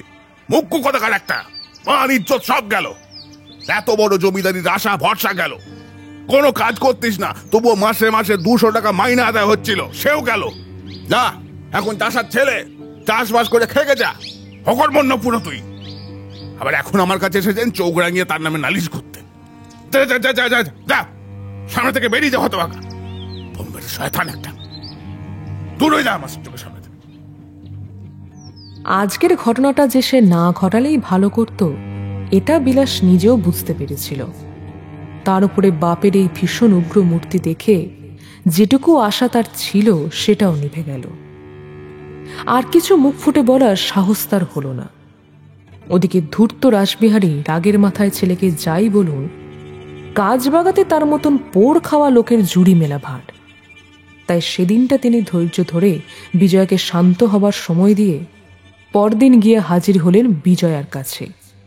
মুখে সেই আগের মতো মেকি স্নেহ ও ছলনার মুখোশটা লাগাতে ভুললেন না। এদিকে বিজয়ার অবস্থা অন্যরকম। রাগের মাথায় সে এতদিনের সব ক্ষোভ একসাথে উগড়ে ফেলেছে। স্বাভাবিক দৃষ্টিতে এতে কোনো অপরাধ নেই, কিন্তু সে যে অন্য ধাতুর মেয়ে, কেবল সইতে জানে, ফুস করতে নয়। তাই নিজের অসংযত রূঢ়তায় সে যেন মর্মে মরে যাচ্ছিল। বাড়ির সমস্ত চাকর বাকর কর্মচারীদের সামনে সে যে গলা তুলে চিৎকার করে ফেলল, এটা যে তার কাছে নিদারুণ লজ্জার। মনিবেরা হয় বাপ মায়ের মতন, যে বাপ মাকে দেখে সন্তানেরা শেখে। আজ যদি বিজয়া নিজের নিয়ন্ত্রণ হারিয়ে বসে, ভৃত্যরা দেখে কি শিখবে? আর কি তাদের মনে বিজয়ের প্রতি শ্রদ্ধা ভক্তি থাকবে? তার চেয়েও বড় শতগুণ লজ্জার বিষয়, আজ যাকে সে ভৃত্য বলে প্রকাশ্যে লাঞ্ছনা করতে সংকোচ করল না, দুদিন বাদে স্বামী বলে তারই গলায় যে বরমালা পরাতে হবে, সে কথা রাষ্ট্র হতে যে আর কোথাও বাকি নেই। রাসবিহারী যখন ধীরে ধীরে ঘরে ঢুকে নিঃশব্দ প্রসন্ন মুখে চেয়ারে গিয়ে বসলেন, বিজয়া মুখ তুলে তার দিকে চাইতে পারল না। কিন্তু এ কি, বৃদ্ধ তো ঠিক উল্টো সুর ধরে বিজয়াকে একেবারে অবাক করে দিয়ে বললেন, মা বিজয়া, শুনে পর্যন্ত যে আমার কি আনন্দ হয়েছে তা জানাবার জন্য আমি কালই ছুটে আসতাম, যদি না সেই অম্বলের ব্যথাটা আমাকে বিছানায় পেড়ে ফেলতো। দীর্ঘজীবী হও মা, আমি তো এই চাই, এই তো তোমার কাছে আশা করি। সেই সর্বশক্তিমান মঙ্গলময়ের কাছে শুধু এই প্রার্থনাই জানাই, সুখে দুঃখে ভালোতে মন্দতে যেন আমাকে তিনি যা ধর্ম যা ন্যায় তার প্রতি অবিচলিত শ্রদ্ধা রাখবার সামর্থ্য দেন। হে সর্বশক্তিমান মঙ্গলময়। কিন্তু এই কথাটা আমি কোনো মতেই ভেবে পাই না বিজয়া। বিলাস আমার মতো একটা খোলা ভোলা উদাসীন লোকের ছেলে হয়ে এত বড় পাকা বিষয় কবে হয়ে উঠল কি জানি। তার বাপের আজও সংসারে কাজকর্মের জ্ঞান, লাভ লোকসানের ধারণাই জন্মালো না। সে এই বয়সেই কিভাবে এত হিসেবি হয়ে উঠলো বলো দেখি। কি যে তার খেলা, কি যে তার সংসারের রহস্য, কি যে বোঝার জো নেই গো মা। বিজয়া নীরবে বসে রইল। রাসবিহারীর কথা কোথা থেকে শুরু হয়ে মাঝে কোথায় থেমে আবার কোথায় গিয়ে শেষ হয়, সেই কৌশল আজ অবধি বিজয়া বুঝেও যেন বুঝে উঠতে পারেনি। রাসবিহারী বলতে থাকলেন, কিন্তু কোনো জিনিসের তো বাড়াবাড়িটা ভালো নয় বলো। জানি বিলাসের কাজ অন্তপ্রাণ, সেখানে সে অন্ধ। কর্তব্যে কর্মে অবহেলা তার তার বুকে যেন শুলের মতন বাজে। কিন্তু তাই বলে কি মানির মান রাখতে হবে না? দয়ালের মতো লোকেরও কি ত্রুটি মার্জনা করা উচিত নয়? জানি অপরাধ ছোট বড় ধনী নির্ধন বিচার করে না, কিন্তু তাই বলে কি তাকে অক্ষরে অক্ষরে মেনে চলতেই হবে? সবই বুঝি, কাজ না করাও দোষ, খবর না দিয়ে কামাই করাও খুব অন্যায়। আপিসের ডিসিপ্লিন ভঙ্গ করাও আপিস মাস্টারের পক্ষে বড় অপরাধ। আমরা তো বুড়ো মানুষ, আমাদের সে তেজও নেই, চোরও নেই। সাহেবেরা বিলাসের কর্তব্যনিষ্ঠার জন্য যতই সুখ্যাতি করুক, তাকে যত বড়ই মনে করুক, আমরা কিন্তু কিছুতেই ভালো বলতে পারবো না। নিজের ছেলে বলে তো এ মুখ দিয়ে মিথ্যেবার হবে না গো মা। দেখো, আমি বলি কাজ না হয় দুদিন পরেই হতো, না হয় 10 টাকা লোকসানি হতো, কিন্তু কিন্তু তাই বলে কি মানুষের ভুল ভ্রান্তি দুর্বলতা ক্ষমা করতে হবে না?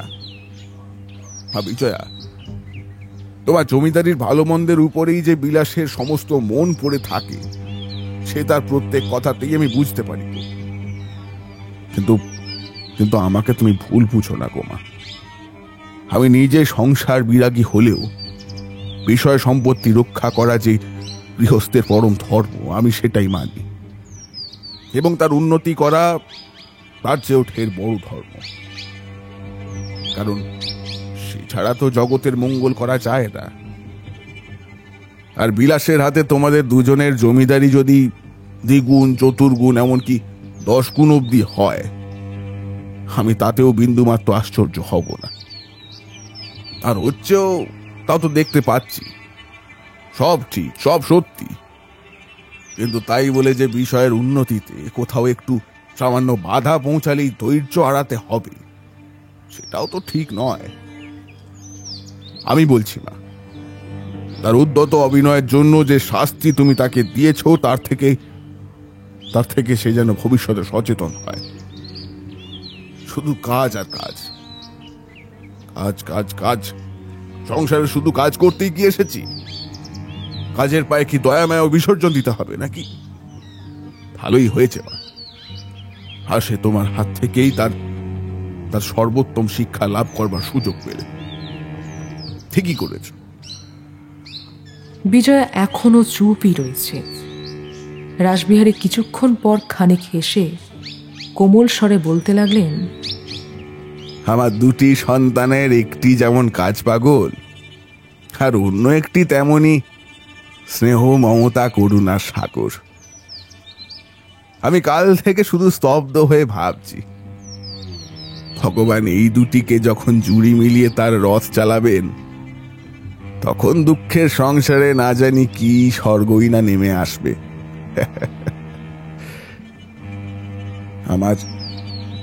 আমার আরেক প্রার্থনা, মা, এই অলৌকিক বস্তুটি চোখে দেখবার জন্য তিনি যেন আমাকে একটি দিনের জন্য হলেও জীবিত রাখেন। দেখেছো তোমা, নিজের ছেলের কথায় এতটাই মশগুল হয়ে পড়েছি যে তোমাকেই বোঝাচ্ছি, যেন আমার চেয়ে তাকে তুমি কম বুঝেছ, যেন আমার চেয়ে তার তুমি কম শুভাকাঙ্ক্ষী। আমি যে তোমার হৃদয়ের ভিতরটা হাসির মতো দেখতে পাচ্ছি গো মা। তোমার কল্যাণের হাতখানি যে কত বড় উজ্জ্বল, সেটাও ভালোই দেখা যাচ্ছে। তুমি ছাড়া এ কাজ করতে পারেই বা কে, আর করবেই বা কে? তার ধর্ম, অর্থ, কাম, মোক্ষ সকলের যে তুমি সঙ্গিনী। তোমার হাতেই যে তার সমস্ত শুভ নির্ভর করছে গো মা। তার শক্তি তোমার বুদ্ধি, সে ভার বহন করে চলবে, তবেই তো দুজনের জীবন একসঙ্গে সার্থক হবে গো মা। আর সেই জন্যই তো আজ আমার সুখ ধরছে না। আর যে চোখের উপরে দেখতে পেয়েছি বিলাসের আর ভয় নেই, তার ভবিষ্যতের জন্য আমাকে আর ভাবতে হবে না।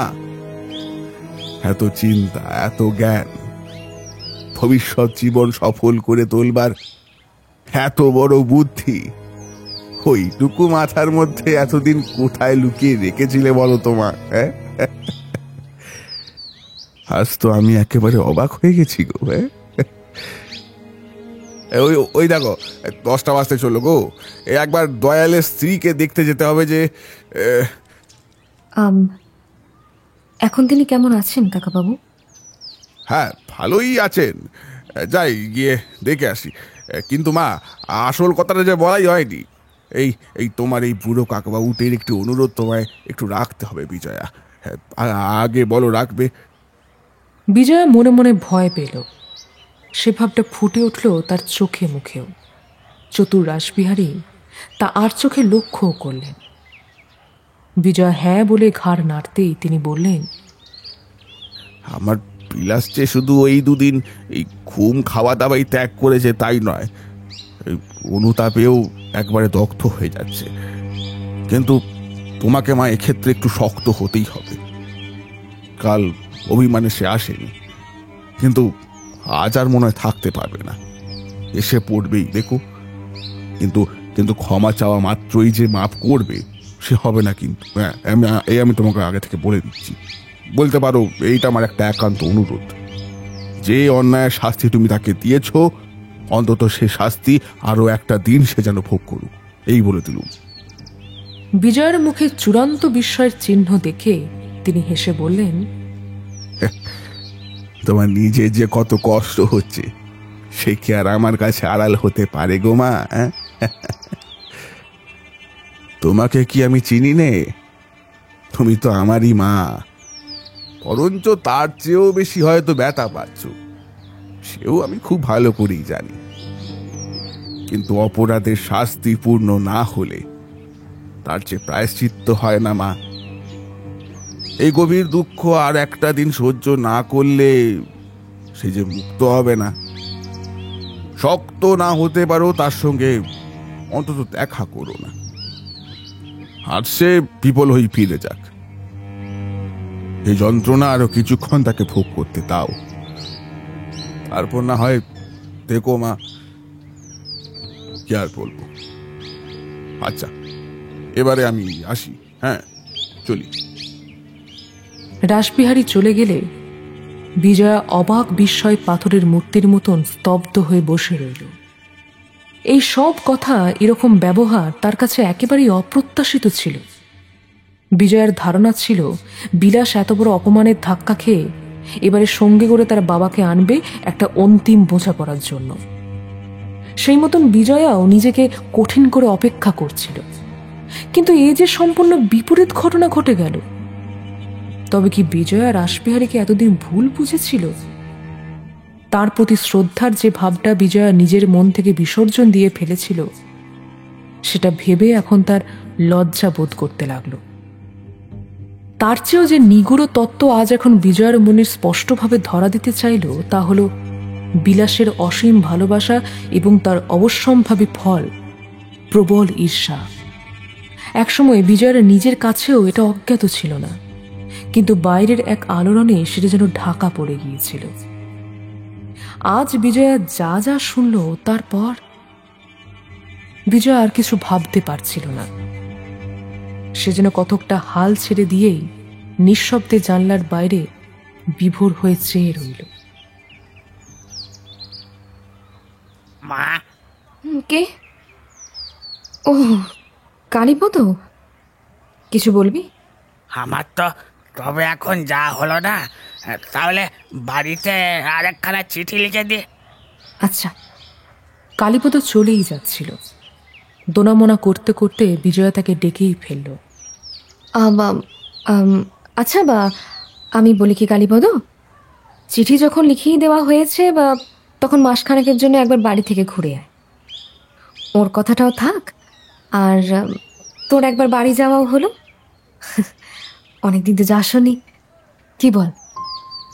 কালীপদ মনে মনে আশ্চর্য হলেও প্রকাশ্যে বলল, আচ্ছা মা, আমি মাঝখানে ঘুরেই আসি বরং, তবে চলি এখন। কালীপদ চলে যেতেই বিজয়ের কেমন যেন লজ্জা লজ্জা করতে লাগলো। এ কি বলে ফেলল সে? কি ভাবলো কালীপদ? আবার কি একবার ডেকে মানা করে দেবে যেতে? না না, সে তো আরো লজ্জার বিষয় হবে। বিজয়ের ইচ্ছে হলো এখনই ধরিত্রীর বুক চিরে গেলে সে বুঝি অতলে হারিয়ে গিয়ে শান্তি পেত। প্রাচীরের ধারে যে কটা ঘর নিয়ে বিজয়ের জমিদারির কাজকর্ম চলত, তার সামনেই একসার ঘন পাতার লিচু গাছ থাকায় বসতবাড়ির উপরের বারান্দা থেকে ঘরগুলোর প্রায় কিছুই দেখা যেত না। তাছাড়া পূর্ব দিকের প্রাচীরের গায়ে যে ছোট দরজাটা ছিল, সেটা দিয়ে যাতায়াত করলে কর্মচারীদের কে কখন কোথায় যাচ্ছে আসছে তা কিছুই জানবার জো ছিল না। সেদিনের পর থেকে দয়ালবাবু আর বাড়ির মধ্যে আসেননি। কাজ করতে কাছারিতে আসেন কিনা সংকোচবশত সে সংবাদও বিজয়া নেয়নি। আর বিলাসবিহারী যে এদিকার মানান না, সেটা কাউকে জিজ্ঞাসা না করলেও বিজয়া ভালো মতোই বুঝে গিয়েছিল। মাঝে শুধু একদিন সকালে মিনিট 10 জন্য রাসবিহারী দেখা করতে এসেছিলেন, কিন্তু সাধারণভাবে 2-4টে অসুখের কথাবার্তা ছাড়া কোনো কথাই হয়নি। এভাবে প্রায় দিন 10 কেটে গেল। আজ দুপুরের দিকে বিজয়া বাড়ির কাছাকাছি নদীর দিকে একটুখানি বেড়াবার জন্য একাই বেরুচ্ছিল। বৃদ্ধ নায়েব মশাই একতারা খাতাপত্র বগলে নিয়ে সামনে এসে দাঁড়াল। বিজয়াকে দেখে ভক্তি ভরে প্রণাম করে জিজ্ঞাসা করল, মা কি কোথাও বার হচ্ছেন? তা কানাই সিং কই?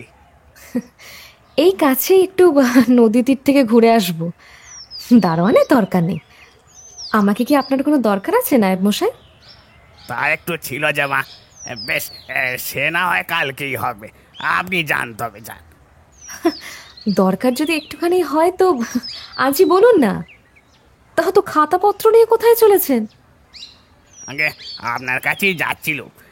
গত বছরের হিসেবটা সারা হয়েছে, মিলিয়ে দেখে একটা দস্তখত করে দিতে হবে একটু। তাছাড়া ছোটবাবু হুকুম দিয়েছেন হাল সনের জামাই খরচাতেও রোজ তারিখে আপনার সই নেওয়া চাই। বিজয়া চূড়ান্ত আশ্চর্য হল। তারপর নায়েব মশাইকে নিয়ে বাইরের ঘরে এসে বসে প্রথমেই প্রশ্ন করল, ও এই হুকুম ছোটবাবু কবে দিলেন? আগে আজ সকালেই। আজ এসেছিলেন তিনি? তিনি তো রোজই আসেন মা, এই তো আমাকে এখানে পাঠিয়ে দিয়ে তিনি এইমাত্র চলে গেলেন। সেদিনের হাঙ্গামাটা চাকর পাকরদের কানে গেলেও আমলা কর্মচারীদের কেউই জানত না। নায়েব বিজয়ের প্রশ্নের ইঙ্গিত বুঝে ধীরে ধীরে অনেক কথাই বললেন। বিলাসবিহারী প্রতিদিন ঠিক 11টার সময় কাছারিতে আসেন। কারোর সঙ্গে বিশেষ কোনো কথাবার্তা বলেন না, নিজের মনে কাজ করে 5টার সময় বাড়ি ফিরে যান। দয়ালবাবুর স্ত্রী যতদিন না আসছেন তাকে কাছারি আসার দরকার নেই বলে ছুটি দিয়ে পাঠিয়েছেন। এরকম অনেক কথাই নায়েব মশাই বিজয়ার কানে তুলে দিল। সমস্ত কিছু শুনে বিজয় লজ্জিত মুখে বসে রইল। বিলাসের এইখানা নতুন নিয়ম তার চূড়ান্ত অভিমানের ফল। আচ্ছা বেশ, এই কাগজগুলো থাক, কাল সকালে একবার এসে আমার সই নিয়ে যাবে। নায়েব মশাই বিজয়াকে নমস্কার করে চলে যাবার পরও বিজয়া সেখান থেকে নড়ল না। বাইরে দিনের আলো ক্রমশ নিভে আসছে। প্রতিবেশীদের ঘরে ঘরে শাঁখের শব্দে সন্ধ্যার শান্ত আকাশ চঞ্চল হয়ে উঠছে। তবুও বিজয়া উঠল না। ঠিক এই সময়ে বেহারা আলো হাতে ঘরে ঢুকতেই হঠাৎ অন্ধকারের মধ্যে গৃহকর্ত্রীকে দেখে চমকে উঠতেই বিজয়ার সম্বিত ফিরল। বিজয় নিজেও লজ্জা পেয়ে উঠে দাঁড়িয়ে পরক্ষণেই বাইরে আসতেই একেবারে স্তম্ভিত হয়ে গেল। নমস্কার। এই যে দেখছি আমার ওষুধে চমৎকার ফল হয়েছে। বাহ! বিজয় হতবুদ্ধি হয়ে সামনে চেয়ে দেখে নরেন দাঁড়িয়ে। স্বাভাবিক বাঙালি পোশাক নয়, তার পরনে সেই বিলেতি কোট, হ্যাট, ট্রাউজার্স। আজ আর তাকে চিনতে বিজয়ের কোনো ভুল হলো না। এই তো সেই মুখ, এই যে সেই হাসি, এই তো সেই কণ্ঠস্বর। ক্ষণকাল চুপ থেকে ভেতর ভেতর জোর করে মনোবল জুগিয়ে বিজয়া কিছুটা স্মিত হেসে বলল, কি করে জানলেন? আমাকে দেখে না কারোর কাছে শুনে? শুনে। কেন, আপনি কি দয়ালবাবুর কাছে শোনেননি যে আমার ওষুধ খেতে পর্যন্ত হয় না? শুধু প্রেসক্রিপশনটার উপর একবার চোখ বুলিয়ে ছিঁড়ে ফেলে দিলেও অর্ধেক কাজ হয়ে যায়। কি বলেন? হ্যাঁ। বিজয়া বুঝল ইনি দয়ালবাবুর কাছে সবটাই শুনেছেন। এ কি তবে তার ব্যঙ্গ? এই জন্যই বুঝে এতদিন পর এসেছেন। মনে মনে রাগ করে বিজয়া অভিমানী সুরে বলল, ও তাই বুঝি বাকি অর্ধেকটা সারাবার জন্য দয়া করে আবার ওষুধ লিখে দিতে এসেছেন? খুব খুশি হয়েছেন বুঝি? খুশি হয়েছি? একেবারেই না। অবশ্য এ কথা অস্বীকার করব না যে প্রথমে শুনে একটু আনন্দই পেয়েছিলাম, কিন্তু কিন্তু তারপরে সত্যি দুঃখ পেয়েছি। বিলাসবাবুর মেজাজটা যে চড়া সে আমিও বুঝেছি। অকারণে খামোখা রাগ করে লোককে অপমান করে বসেন, কিন্তু তাই বলে আপনিও যে অধৈর্য হয়ে অতগুলো কথা বলে ফেলবেন সেও তো ঠিক হয়নি। আমি শুনে সত্যি অত্যন্ত লজ্জিত হয়েছিলাম যে আমার জন্য আপনাদের মধ্যে এরকম একটা বিশ্রী ঘটনা। আবারও এই লোকটার হৃদয়ের পবিত্রতায় বিজয়া মনে মনে মুগ্ধ হয়ে গেল। কিন্তু সেটা তো প্রকাশ করলে চলবে না, তাই সে পরিহাসের ভঙ্গিতে বলল, ও দুঃখ পেয়েছেন, অথচ হাসিও চাপতে পাচ্ছেন না, তাই তো? কেন আপনার এরকমটা ধারণা হলো শুনি? আমি সত্যই অসন্তুষ্ট হয়েছি। সেই দিনই নিচে তার বাবার সমস্ত কথা জানিয়ে বললেন ঈর্ষা, আর দয়ালবাবু কাল তাই বললেন। শুনে আমি কি লজ্জা পেয়েছি বলে বোঝাতে পারবো না। কিন্তু এত লোকের মধ্যে আমাকে ঈর্ষা করবার মতো ঠিক যে কি আছে তাও তো ভেবে পাইনি। আপনারা ব্রাহ্ম সমাজের, দরকারে সবার সঙ্গেই কথা বলেন, আমার সঙ্গেও বলেছেন। এতে এমন কি দোষ তিনি দেখতে পেয়েছেন তা ঠিক বুঝিনি। যাই হোক, আমাকে আপনারা মাফ করবেন। আর ওই বাংলায় কি বলে, অভিনন্দন। আপনারা সুখী হন। বিজয়ার মনটা ঠিক যেন আষাঢ়ের আকাশের মতো, কখন যে রোদ খেলে আর কখন যে বৃষ্টি নামে বোঝার উপায় নেই। নরেনের এই কথাগুলো তাকে কিঞ্চিত আঘাতই করল। তিনি কি সত্যিই কিছু বোঝেননি? কিচ্ছুটি না। বিজয়ের দুই চোখ হঠাৎ জলে ভরে গেল। ঘাড় ফিরিয়ে কোনো মতে চোখের জল লুকোল সে। আচ্ছা, সেদিন কালীপদকে দিয়ে হঠাৎ স্টেশনে মাইক্রোস্কোপটা পাঠিয়েছিলেন কেন বলুন তো? আপনার জিনিস আপনি নিজেই তো ফেরত চেয়েছিলেন। তা বটে, কিন্তু দামের কথাটা তো তাকে বলে পাঠাননি। তাহলে তো আমার... না, জলের উপর আমার ভুল হয়েছিল, কিন্তু কিন্তু সে বলে শাস্তিও তো আপনি আমাকে কম দেননি। না মানে কালীপদ যে বলল, সে আমি শুনেছি, কিন্তু সে যাই বলুক, আপনাকে উপহার দেওয়ার মতো স্পর্ধা আমার থাকতে পারে এমন কথা কি করে আপনি বিশ্বাস করলেন?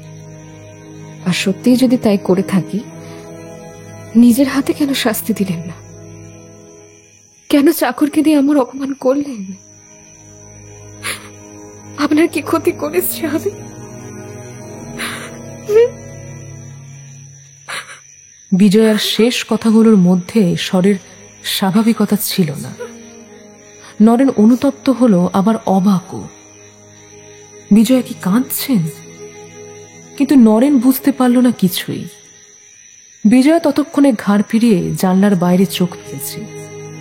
দুজনেই কিছুক্ষণ চুপ থাকার পর নরেনই ধীরে ধীরে বলল, আসলে কাজটা যে আমি ঠিক করিনি তা সঙ্গে সঙ্গেই বুঝতে পেরেছিলাম, কিন্তু ট্রেনটাও যে তখনই ছেড়ে দিল। জানি কালীপদর কোনো দোষ ছিল না, তার উপর আমার রাগ করাও উচিত হয়নি, কিন্তু কি জানেন তো, এই ঈর্ষা জিনিসটা সংক্রামক ব্যাধির মতন। একজনের থেকে আরেকজনের কাছে যেতে বেশিক্ষণ সময় নেয় না। বিলাসবাবু যে আমায় কেন হিংসে করেন তা আমি বুঝিনি, কিন্তু আপনি হয়তো শুনে আশ্চর্য হবেন, আমার নিজেরও তখন কম বড় ভুল হয়নি। ভুল কিরকম? আমাকে নিরর্থক ওরকম অপমান করায় আপনি যে সত্যি দুঃখ পেয়েছিলেন সে আপনার কথা শুনে সবাই বুঝতে পেরেছিলাম। তার উপর রাসবিহারীবাবু যখন নিচে গিয়ে তার ছেলের ওই ঈর্ষার কথাটা তুলে আমাকে দুঃখ করতে নিষেধ করলেন, তখন হঠাৎ দুঃখটা আমার যেন বেড়ে গেল। কেবলই জানেন মনে হতে লাগলো নিশ্চয়ই কিছু কারণ আছে, নইলে শুধু শুধু কেউ কাউকে হিংসা করে না। বিশ্বাস করুন, আপনাকে আজ আমি সত্যি বলছি, তারপরের 8-10 দিন, প্রায় 24 ঘন্টার মধ্যে 23 ঘন্টায় আমি শুধু আপনার কথাই ভেবেছি। বারবার আপনার অসুখের কথাটা মনে পড়ত। আমার সব কাজকর্ম চুলোয় গেল, দিনরাত্রি কেবলমাত্র আপনার কথাই মনের মধ্যে ঘুরপাক খায়। এর কি কোনো প্রয়োজন ছিল বলুন তো? 2-3 দিন এই পথে অনর্থক হেঁটে গেছি কেবল আপনাকে দেখবার জন্যে। সে এক আচ্ছা পাগলা ভূত আমার ঘাড়ে চেপেছিল বটে। বিজয় কোনো জবাব না দিয়ে নীরবে উঠে পাশের দরজা দিয়ে বাড়ির ভেতরে চলে গেল। সঙ্গে সঙ্গে নরেনের মুখের হাসি মিলিয়ে গেল। বিজয়ের যাবার পথের দিকে এসে হতবুদ্ধি হয়ে চেয়ে থেকে ভাবতে লাগলো, না জানি আবার কোন অপরাধ করে বসল সে। প্রায় মিনিট 15 পরে চাকরের হাতে চা এবং নিজের হাতে জলখাবারের থালা নিয়ে বিজয়া ঘরে ফিরে এলো। সে যে সহস্র চেষ্টা করেও নিজের চোখ মুখ থেকে কান্নার দাগ সম্পূর্ণ মুছে ফেলতে পারেনি তা হয়তো আর সাধারণ কারোর চোখে পড়ত না, কিন্তু নরেনের অভ্যস্ত চোখকে সেটা ফাঁকি দিতে পারল না। কেন নরেন এতটা বুঝে ফেলছে বিজয়াকে? এখন কি তার কোনো মন্তব্য করা উচিত? না, নরেন পারল না। চুপ করে বসে রইল সে। টেবিলের ওপর চা রেখে চাকর চলে গেল। বিজয়া তার পাশে খাবারের থালা রেখে নিজের জায়গায় গিয়ে বসল। নরেন তৎক্ষণাৎ থালাটা কাছে টেনে নিয়ে এমনভাবে খেতে শুরু করল যেন সে এই জন্যই অপেক্ষা করছিল। মিনিট 5-6 নিঃশব্দে কাটাবার পর বিজয়ই প্রথম কথা বলল। নীরবতার গোপন ভার আর যেন সে সইতে পারছিল না। হয়তো চোখের জল তীব্র বিরোধিতা করে আবার ঝরে পড়ার উদ্যোগ করছিল, তাই সামাল দিতে কতকটা জোর করে হেসেই সে বলল, কই, আপনার সে পাগল ভূতটার কথা শেষ করলেন না তো?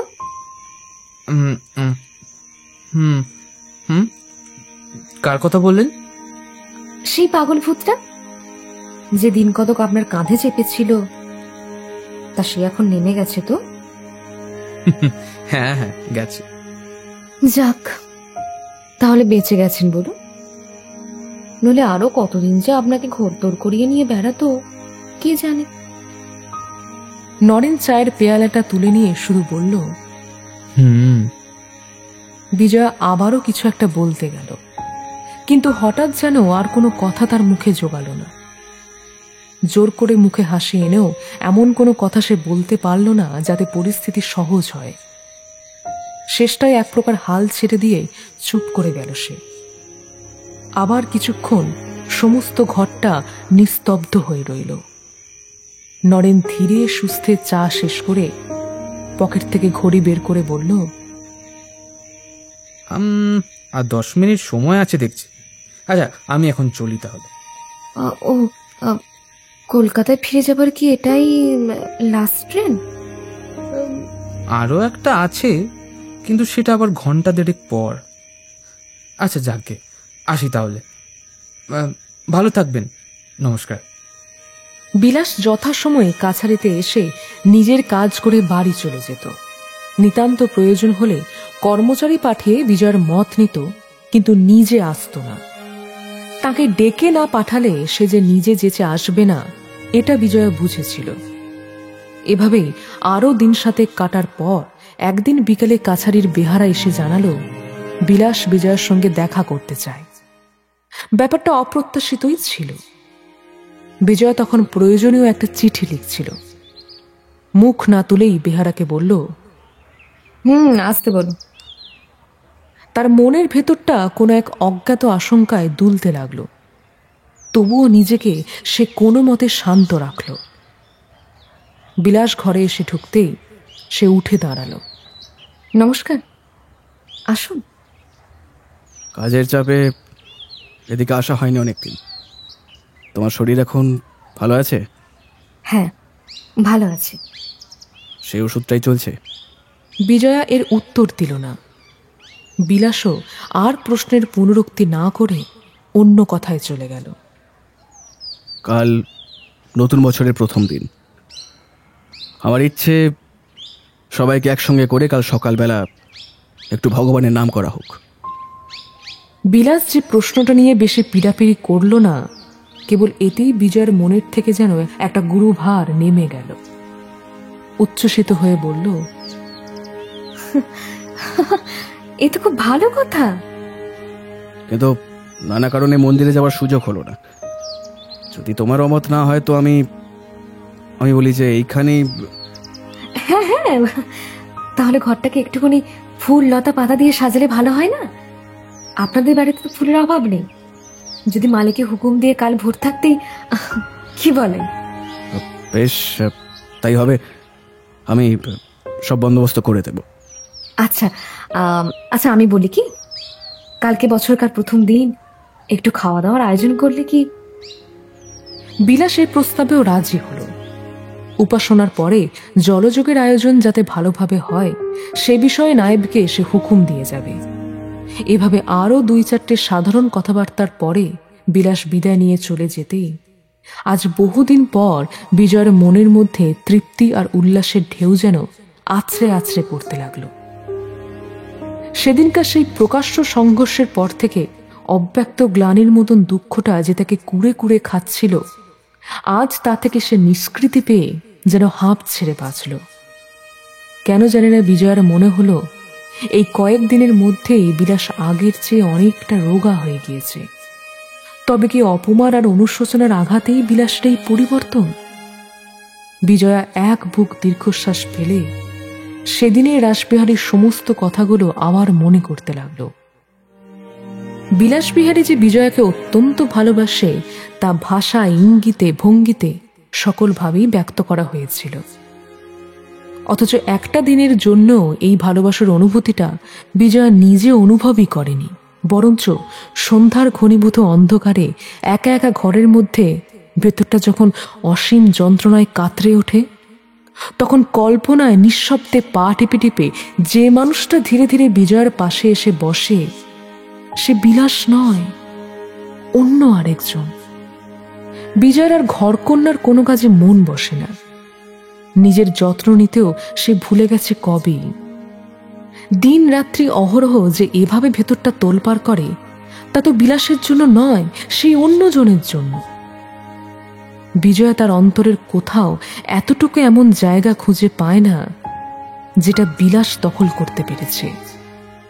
অথচ যে লোকটি বিজয়ার মন প্রাণ সমস্ত জায়গাটি জুড়ে বসে গেছে তার স্থায়িত্ব বিলাসের থেকে কত কম। কেন এমন হয়? কেনই বা এমনটা হলো? কার কাছেই বা এই প্রশ্নের উত্তর খুঁজবে বিজয়া? বুকটা হু হু করে ওঠে যন্ত্রণায়। আজ ভয়ানকভাবে সে তার বাবার অভাব বোধ করছে। মুখ ফুটে কিছু না বললেও সেই মানুষটাই একমাত্র ছিলেন বিজয়াকে বোঝায়। কিন্তু আজ কেউ নেই, কোথাও কেউ নেই। একা একা ঘরের মধ্যে জানালার পাশে দাঁড়িয়ে থাকতে থাকতে বিজয়ার 2 চোখ বেয়ে নোনা জল নামে। ভিজিয়ে দেয় চিবুক, তবু শীতল হয় না অন্তরের জ্বালা।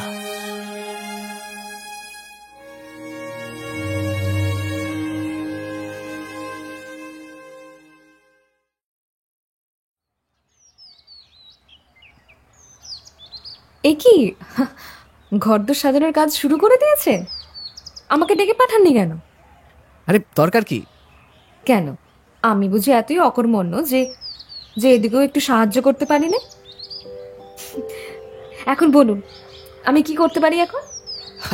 আর বেশি কিছু না, তুমি শুধু নজর রেখো আমাদের কাজে কোনো ভুল হচ্ছে কিনা। আচ্ছা, আর খাবার বন্দোবস্ত? আরে সবের বন্দোবস্ত হচ্ছে, কোনো চিন্তা নেই। বেশ, আমি বরঞ্চ তাহলে সেই দিকটায় যাই। বিলাসের থেকে বিদায় নিয়ে বিজয়া খাবারের দিকটা দেখতে গেল। বেলা 8টার মধ্যেই সমস্ত আয়োজন সারা হয়ে গেল। ইতিমধ্যে বিজয়া অনেকবার আনাগোনা করে অনেক ছোটখাটো ব্যাপারে বিলাসের পরামর্শ নিয়ে গেছে। তার আজ কোথাও কখনো ইতস্তত বোধ হয়নি। না জানি কখন যেন যাবতীয় সংকোচ কেটে গিয়ে বিলাস ও বিজয়া দুজনেই পরস্পরের সঙ্গে সহজ হয়ে গিয়েছিল। বোধ করি তা তারা নিজেরাও খেয়াল করেনি। আমাকে একেবারে অপদার্থ মনে করে বাদ দিলেন ঠিকই, তবে আমিও কিন্তু আপনার একটা ভুল ধরেছি। অপদার্থ একবার মনে করিনি, কিন্তু কিরকম ভুল? আমরা আছি তো মোটে 4-5 জন, কিন্তু খাবারের আয়োজন হয়ে পড়েছে প্রায় 20 জনের, তা জানেন? ও হ্যাঁ, তা তো হবেই। বাবা তার কয়েকজন বন্ধু বান্ধবকে নিমন্ত্রণ করেছেন যে, তাই তারা কে কে আসবেন তা তো ঠিক জানি না, তাই আর কি। ও তাই নাকি? কই, সেসবের কথা তো আমি কিছু জানি না। সে কি, এখান থেকে কাল আমি যাবার পরে বাবা তোমাকে চিঠি লিখে জানায়নি? না। কিন্তু তিনি যে স্পষ্ট বললেন। কি বললেন? না মানে হয়তো আমারই শোনার ভুল হয়েছে। তিনি চিঠি লিখে জানাবেন বলে মনে হয় পরে ভুলে গিয়েছেন আর কি। বিজয়া আর কোনো প্রশ্ন করল না, কিন্তু বিলাসের মুখের ভাব দেখে কেন জানি না তার এতক্ষণে রোদ ঝলমলে মন আবারও মেঘে ঢেকে গেল।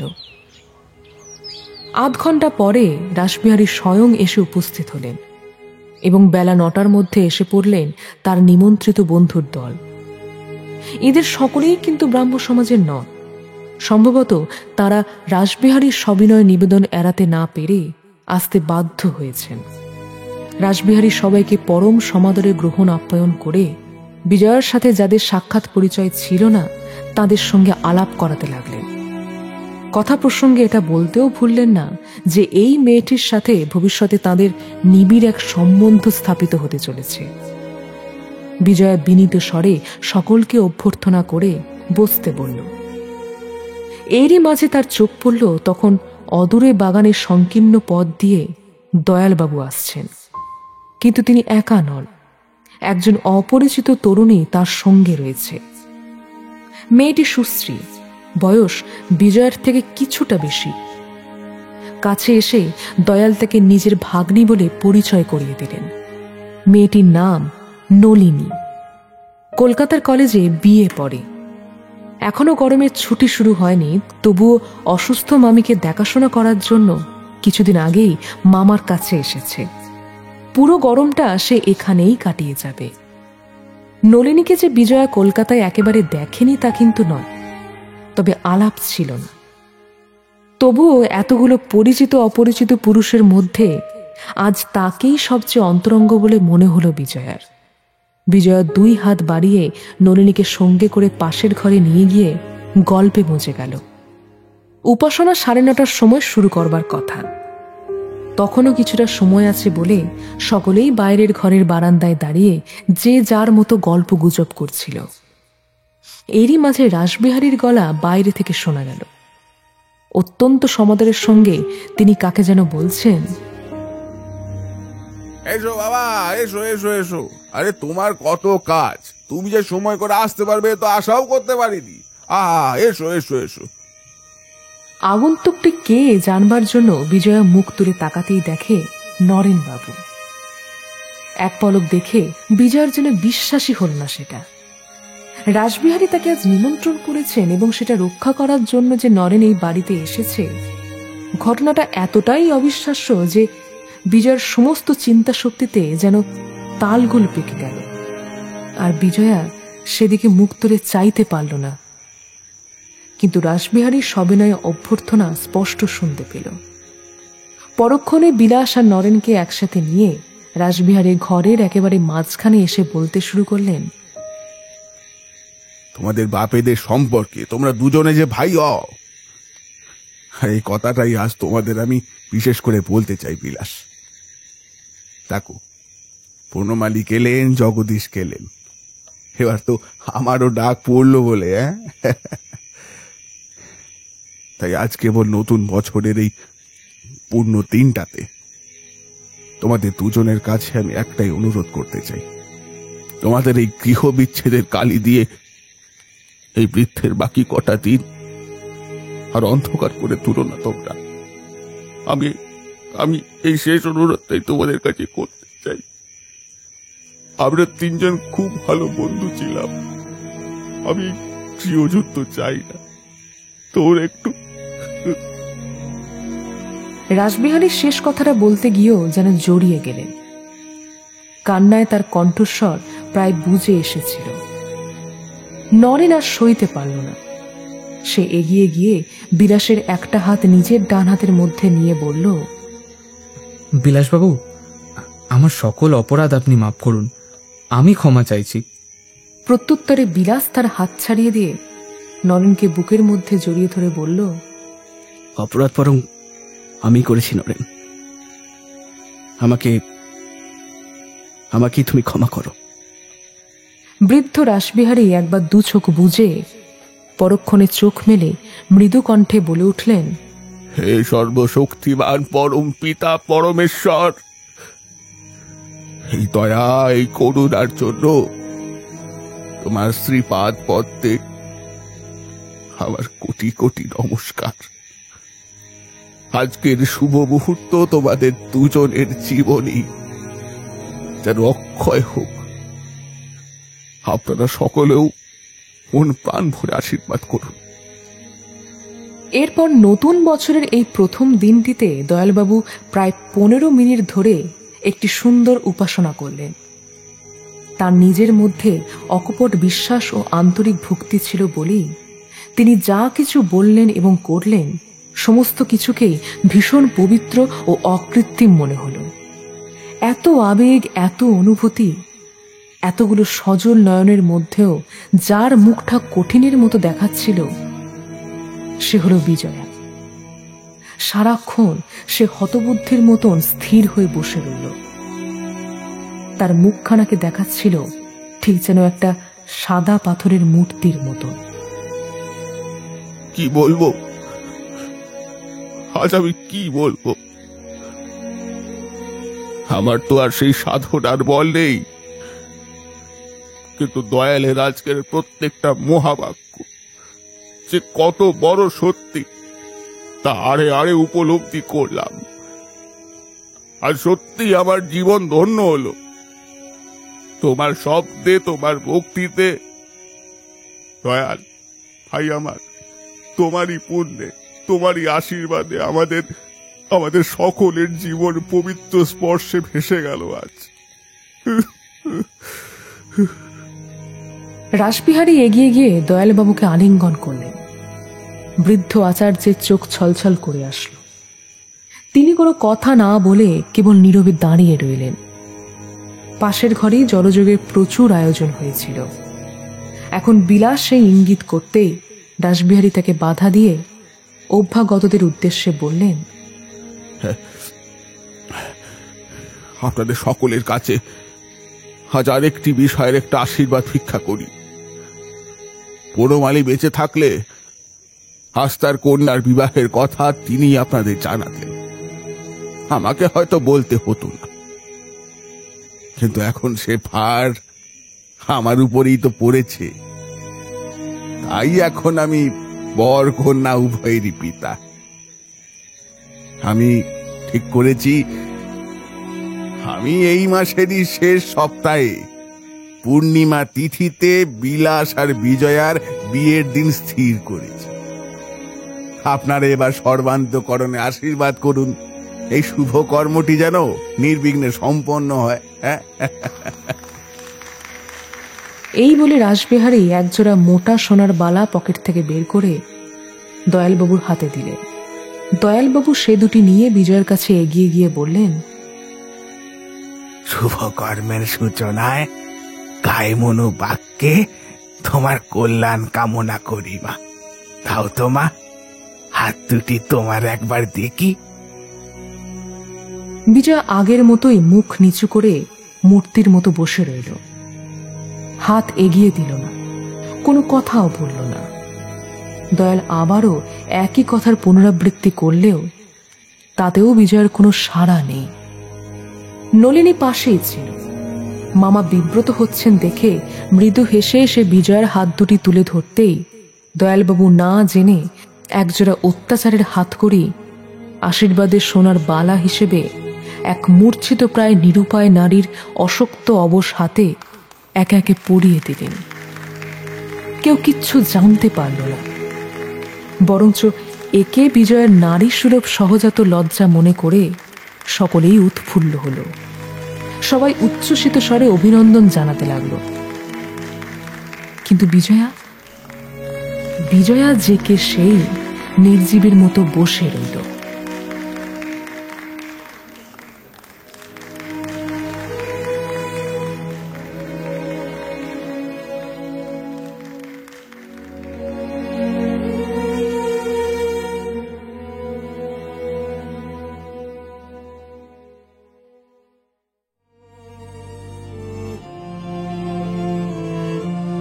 শুনলেন শ্রী শরৎচন্দ্র চট্টোপাধ্যায়ের বিখ্যাত উপন্যাস দত্তা তৃতীয় পর্ব। পরের পর্বে থাকছে। সেদিন কাকাবাবু বাড়ির চাকর বাকরদের জিজ্ঞাসা করে আমাকে এসে বলছিলেন যে আমি অনেক রাত্রি পর্যন্ত একা নরেনবাবুর সঙ্গে আমোদ আহ্লাদ করেও তৃপ্ত হইনি। আরে কেমন করে জানবে বলো তো বিলাস, এ তো ভয়ানক মিথ্যে। আরে আরে আমার মাফ কর মা, শুধু আমার তো সেই ভয়ানক অন্যায় হয়েছে। আচ্ছা কাকাবাবু, আপনারা কি এই মত যে পাপ যতই বড় হোক ঢাকার তলায় সমস্তটাই চাপা পড়ে যায়? বিজয়া তার স্বর্গীয় পিতার সত্যিকারের আজ্ঞাটাই পালন করেছে। আপনি নিজেও তো বনমালী বাবুর আসল ইচ্ছেটা জানতেন। শুনতে থাকুন দ্য ওয়ান্ডার ইন বুকশেলফ।